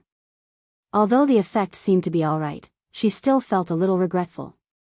As for why the storyteller had to wait 6 days before he started, it was naturally to leave enough time for Shao, Qingyuan and the others to make other preparations. Of course, it could also let the matter continue to ferment. Since there were no more problems about the storytelling in the tea house, the prefecture magistrate began to gather the doctors in the prefectural city. It was definitely impossible for Shao Qingyuan to inoculate the citizens of the entire Shuanhe prefecture with cowpox vaccination. He had to tell the doctors how to operate first, and everyone had to work together. However, as Shao Qingyuan had said, no matter if it was a doctor or a commoner, they had to be sought after. In order to avoid unnecessary doubts and trouble, the prefecture magistrate released a piece of news. There was finally a solution to a certain incurable disease. The imperial physicians of the imperial hospital planned to choose a portion of talented doctors and teach them this method. If there were any doctors who were interested, they could report to the prefectural city's government office in the near future. The government office would choose 10 suitable people. Yes, there were only 10 spots. First come, first served. As soon as this news came out, the doctors from the various medical centers in the prefecture capital were the first to report to the government office. The prefecture magistrate registered all the names. However, he was also afraid that all the doctors would come and cause the medical centers in the city to be empty. The patients would not be able to seek a doctor, so he limited the conditions. For example, there could only be 2 people participating from each clinic. This restriction made these doctors even more tempted and eager. 6 days later, the doctors had already gathered. Even many doctors from the various county cities below had arrived. The Prefecture Magistrate tidied up a few courtyards and rooms behind the government office and let everyone stay there. Shao Qingyuan officially began his lesson. At the same time, the storyteller of the fortune tea house suddenly slammed the wood and the gong and drum behind the screen sounded heavily. Then, they began to talk. As we know, something big happened in the capital some time ago. If you find any errors, ads pop up, ads redirect, broken links, non-standard content, etc., please let us know it report so we can fix it as soon as possible. Chapter 1003, This person is handsome and cool. The fortune tea house was filled with people. The private rooms upstairs were all full, and the lobby downstairs was filled with people sitting or standing. Even the windowsill at the door was filled with people. Everyone was listening to the story. It was really because the publicity this time was especially awesome. It was not only because of the shocking title, but also because Prefecture Magistrate Dai had gotten someone to secretly promote it. Hence, Fortune Tea House had an unprecedented number of customers today. The storyteller was inexplicably a little nervous, but he was experienced and quickly immersed in the story. By the way, at the end of last year, a person suddenly came to the capital. This person is young and handsome. Most importantly, he has good skills. The storyteller said mysteriously, this person is travel-worn and exhausted. After arriving in the capital, he immediately went to the residence of Imperial Physician Song, the head of the Imperial Hospital. He used all his strength to knock on Imperial Physician Song's door and fainted. Everyone, guess why this person ran to Imperial Physician Song's house? Someone immediately guessed, why else? Of course it's because he has an incurable disease and asked Imperial Physician Song to treat him. No. The storyteller shook his head. Could it be that Imperial Physician Song's relative was in trouble and wanted his help? The storyteller still shook his head. No. He kept Imperial Physician Song in suspense and quickly solved the mystery. He looked for Imperial Physician Song because he had a secret medical prescription and wanted to hand it to Imperial Physician Song. Unfortunately, he shook his head, and everyone immediately straightened up. Unfortunately what? Could it be that he didn't wake up after fainting? Go upstairs. Gu Yundong could not help but twitch his lips. Why are you so black-hearted? Can't you expect something good from them? The storyteller slapped the wood again and shook his head. It's a pity that for a nameless commoner didn't have a visiting card or recommendation. How difficult was it to meet the head of the Imperial Hospital? The gatekeeper didn't allow anyone to enter at all. This person was chased out before he even saw Imperial Physician Song. However, he didn't give up. This medical prescription concerned thousands of commoners. Only by handing it to Imperial Physician Song could it be handed to the emperor. Only then could it be announced to the world so that no families in the world would be destroyed because of the illness. Hence, he dragged his exhausted body and guarded Imperial Physician Song's residence, thinking that he would definitely be able to see him when the sky turned dark. However, what he didn't know was that Imperial Physician Song happened to go out to gather herbs and wouldn't come back at all today. Everyone, think about it. It's December. It's so cold in the capital. He endured all the cold and waited outside for 3 days and 3 nights before Imperial Physician Song finally returned. When Imperial Physician Song saw his pale face and stiff body suddenly appear, he was shocked. Fortunately, Imperial Physician Song was benevolent. Seeing that he was trembling from the cold, he quickly got someone to bring the man back into the residence and let him eat something and drink hot water. Only then did he slowly recover. Who knew that this person's body would warm up and he could finally speak fluently? He immediately grabbed Imperial Physician Song's hand and said impatiently and excitedly, Imperial Physician Song, the illness that has been troubling us for thousands of years can finally be resolved. We've finally found a way to prevent smallpox. In the future, we won't let anyone die from smallpox. What? Whether it was upstairs or downstairs, all the guests in the tea house could not help but stand up and widen their eyes. If you find any errors, ads pop up, ads redirect, broken links, non-standard content, etc., please let us know each report so we can fix it as soon as possible. Chapter 1004, Willing to go to the 18th level of hell. What illness did you just say? Smallpox? Some people were so excited that they wanted to rush forward. Fortunately, the waiter was smart and quickly stopped them. Everyone, calm down. Wait for the storyteller to finish speaking. A distinguished guest upstairs questioned, "How is that possible? Since ancient times, no one has ever found a way to treat smallpox." "You're bragging." The storyteller smiled. "This gentleman is right." Imperial physician Song didn't believe it either. Wasn't this nonsense? How could you treat such a life and death matter just like that? Impossible.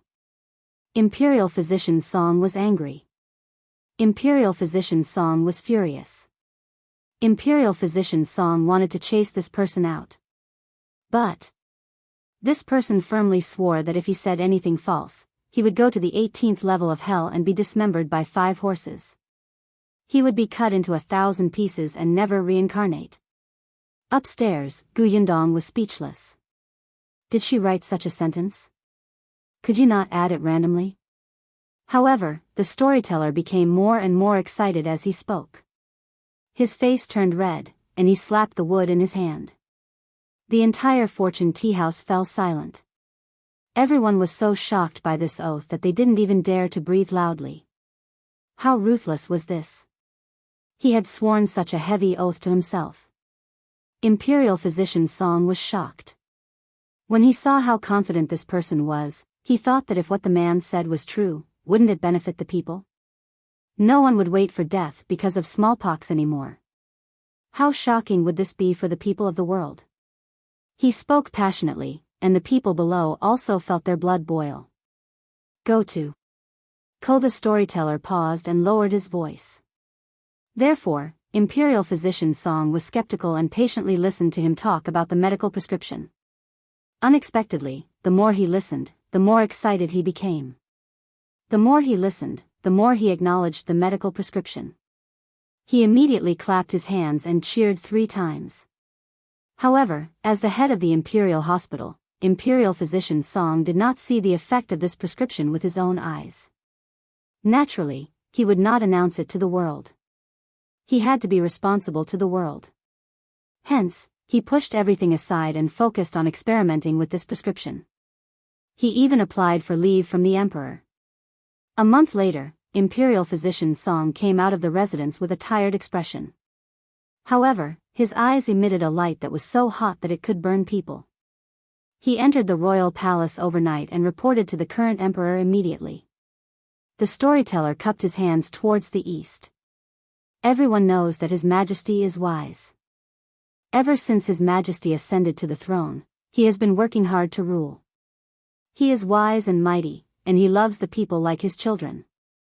He can be said to be an emperor for thousands of years. He sent disaster relief in Yongning Prefecture, and he killed corrupt officials Wanqing Prefecture. Just take our Shuana Prefecture for example. The thieves on the mountain were also captured by the soldiers of the emperor. Only then can we commoners have our current good lives, right? Yes. This was true. The current emperor had only ascended the throne not long ago, but everything he did was for the sake of the common people to have a better life. The storyteller was satisfied. Therefore, although His Majesty was woken up in the middle of the night, when he heard that Imperial physician Song had brought over a medical prescription that could prevent smallpox, he immediately lost all his anger. He was extremely excited and filled with anticipation as he discussed with Imperial physician Song until midnight.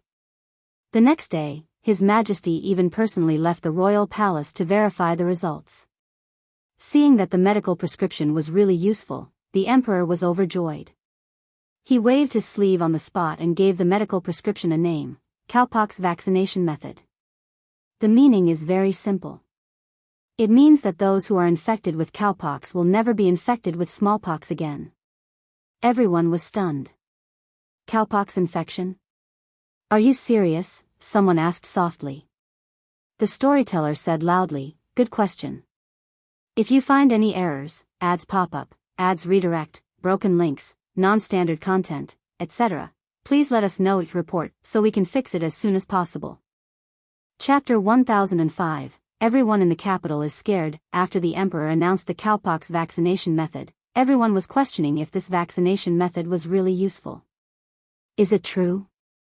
If it's fake, won't they lose their lives?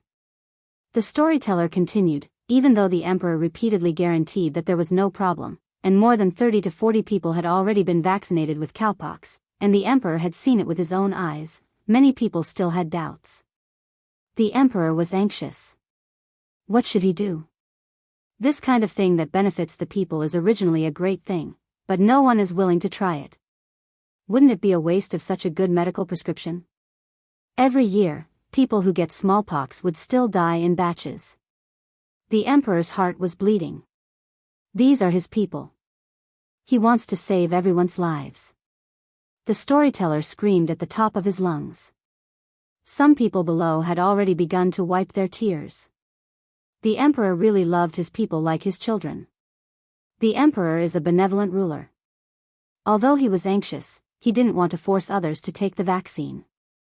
But was this the only way? There's no progress at all. At this moment, the 11-year-old second prince knelt solemnly in front of the emperor and said with a firm expression, "Father, I'm willing to give it a try. I haven't had smallpox yet, so I can take the vaccine. When the time comes, Father will invite all the officials and commoners to witness it with their own eyes. They will definitely believe you." Everyone was stunned. The second prince? The second prince was actually willing to be a test subject? Wasn't this too bold? Wasn't he afraid of failure? The storyteller was shocked. Everyone, you didn't hear wrongly. The second prince really wanted to test it himself. The first prince had had smallpox before. Even if he wanted to help, there was nothing he could do. However, the second prince never had it. If he wanted to test it, he must be gambling with his life. Once this shocking action spread, everyone in the capital was terrified. Very good, it was time to ask the questions.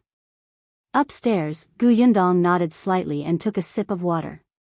She did not randomly pick a title, right? How appropriate. Go to. Ko. The guests in the tea house widened their eyes. But wasn't that so? Not to mention the people in the capital, they were also frightened when they heard that. That was a prince, and the second prince was the son of the first wife. How noble was his status? He was actually willing to be vaccinated with cowpox. The storyteller took a sip of tea. He had been too excited just now, and his throat was a little smoky. Someone below could not help but hold his breath and ask carefully, what happened after that? Did the emperor agree? The storyteller pointed at him. Good question. Everyone was paying attention to this matter. In less than a day, it shocked the court. None of the officials in the capital agreed. They all submitted reports to plead with the emperor to dispel the second prince's thoughts.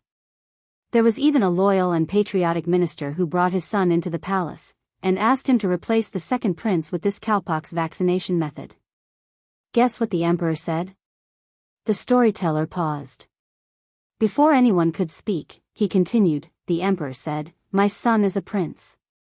He is respected by tens of thousands of people and praised by the world. He enjoys power and doesn't have to worry about food and clothing.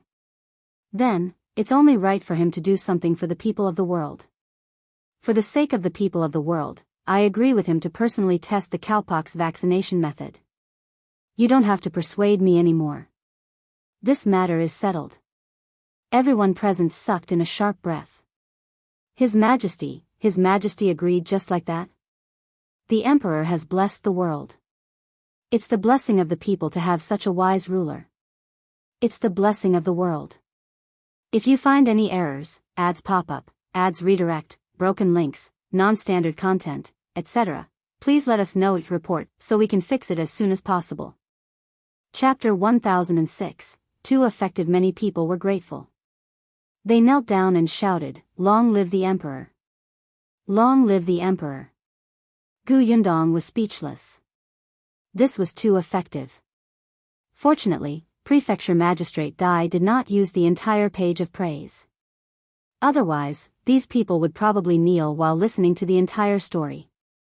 After everyone expressed their gratitude, the storyteller continued, "Everyone, for the sake of the world and to make the smallpox disappear completely and not let the common people lose their lives because of this illness, the emperor has really put in a lot of effort.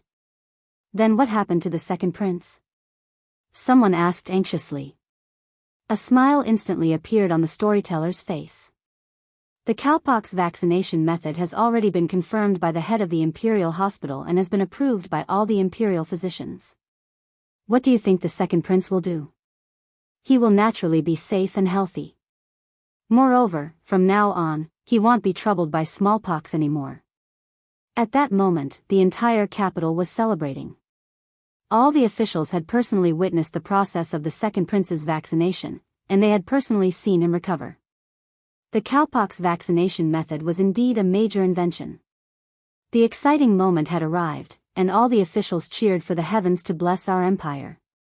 The storyteller's saliva flew everywhere, and his entire body trembled. Everyone witnessed the effectiveness of the cowpox vaccination method. After the second prince, Prince Ning, Princeton, the Prime Minister, the Minister of Justice, and the others all submitted a plea. They wanted their sons to follow in the second prince's footsteps and be vaccinated to prevent smallpox. His Majesty agreed immediately. Unfortunately, everyone was stunned. What was a pity? Didn't they say that it was effective? The storyteller shook his head again. Unfortunately, the number of imperial physicians was limited. Other than the person who invented the cowpox vaccination method, only imperial physician Song knew this vaccination method. Go to Ko, the emperor was extremely worried. He asked this person and imperial physician Song to immediately give this medical prescription to all the imperial physicians and let everyone in the capital be vaccinated as soon as possible. You have to know that in our vast country, countless people die of smallpox every day. The earlier they are vaccinated, the earlier they can prevent it and feel at ease. However, other than the capital, there are still millions of people in the world that the emperor has to care about. What should we do? There are only so many imperial physicians, and our manpower is really limited.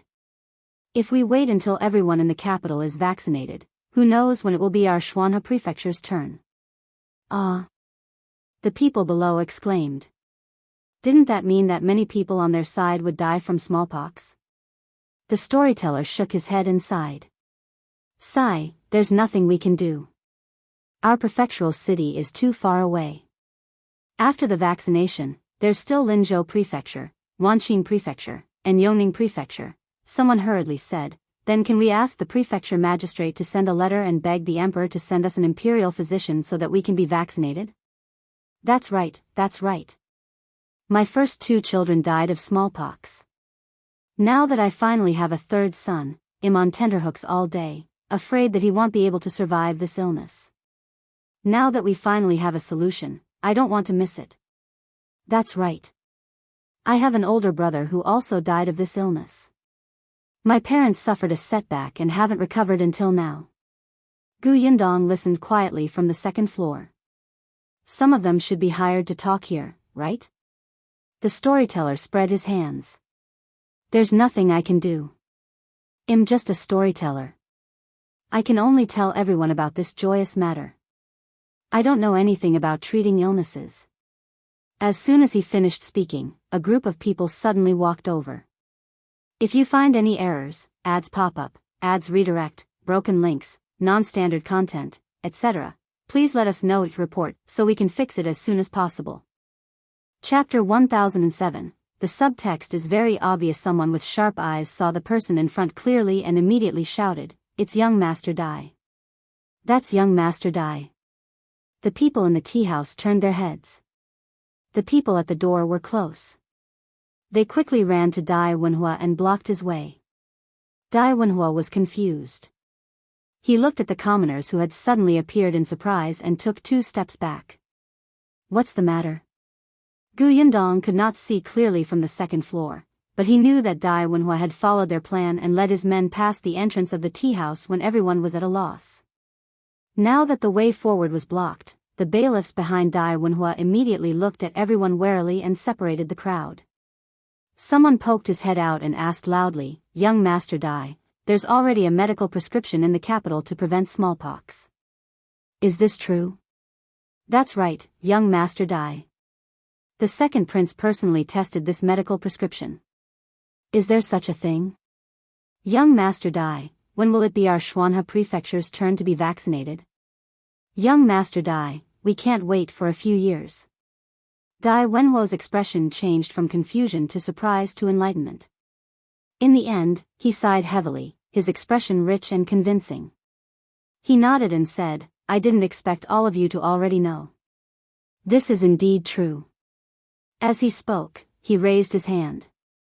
Only then did everyone realize that he was holding a piece of paper in his hand. It looked like an official document. Go to. Kohi said loudly, this is true.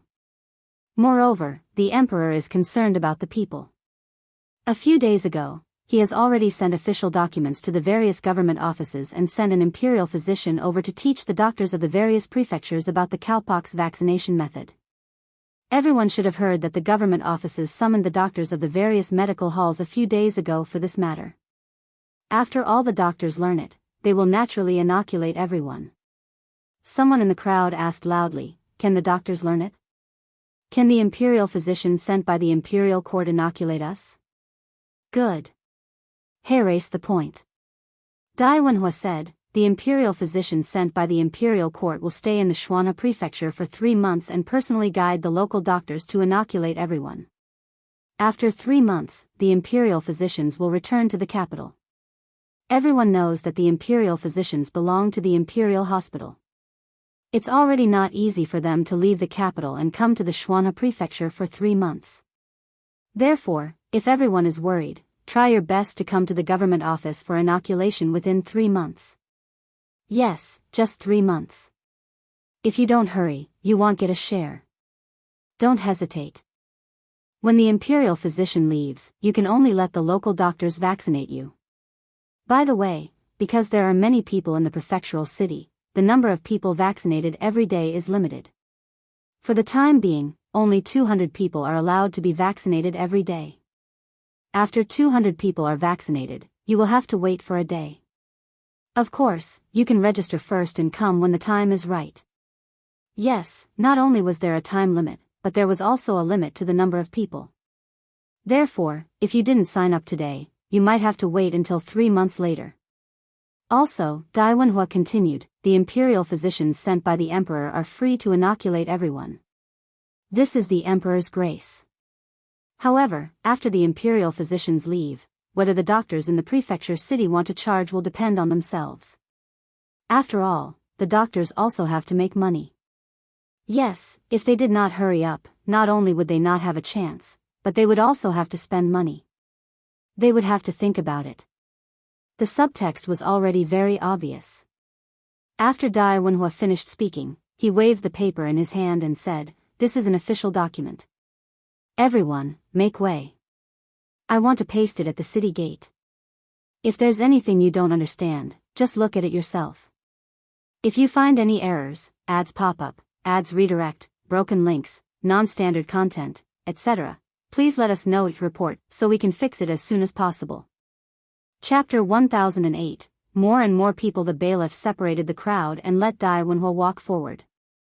The others still wanted to ask, but one of the bailiffs stayed behind and said loudly, if you have any more questions, you can ask at the government office.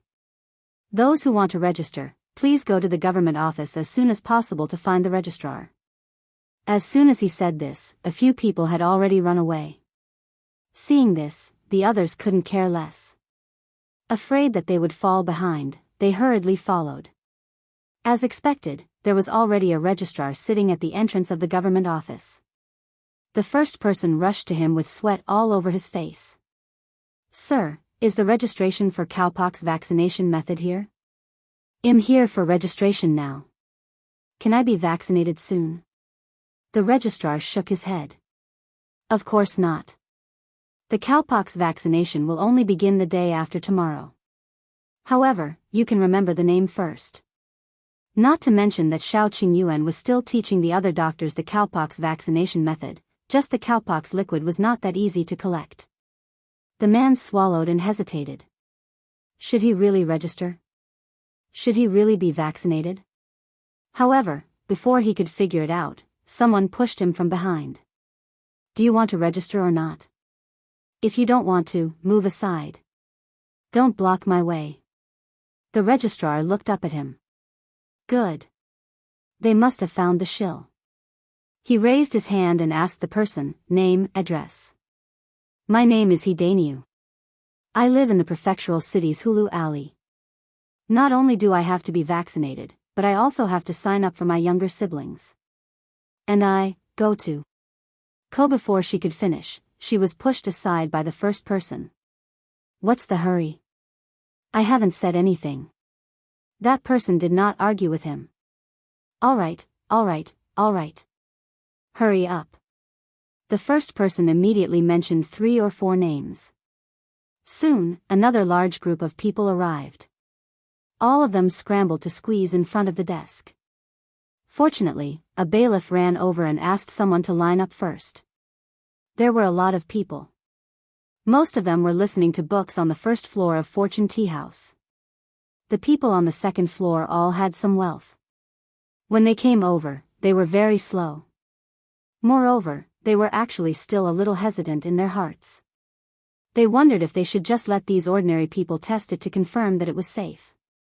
Therefore, even though they had come, most of them were still standing far away and had no intention of registering. Unexpectedly, a moment later, the registrar suddenly shouted, "The 200 slots for the first day are already full. Now, start registering for the second day." What?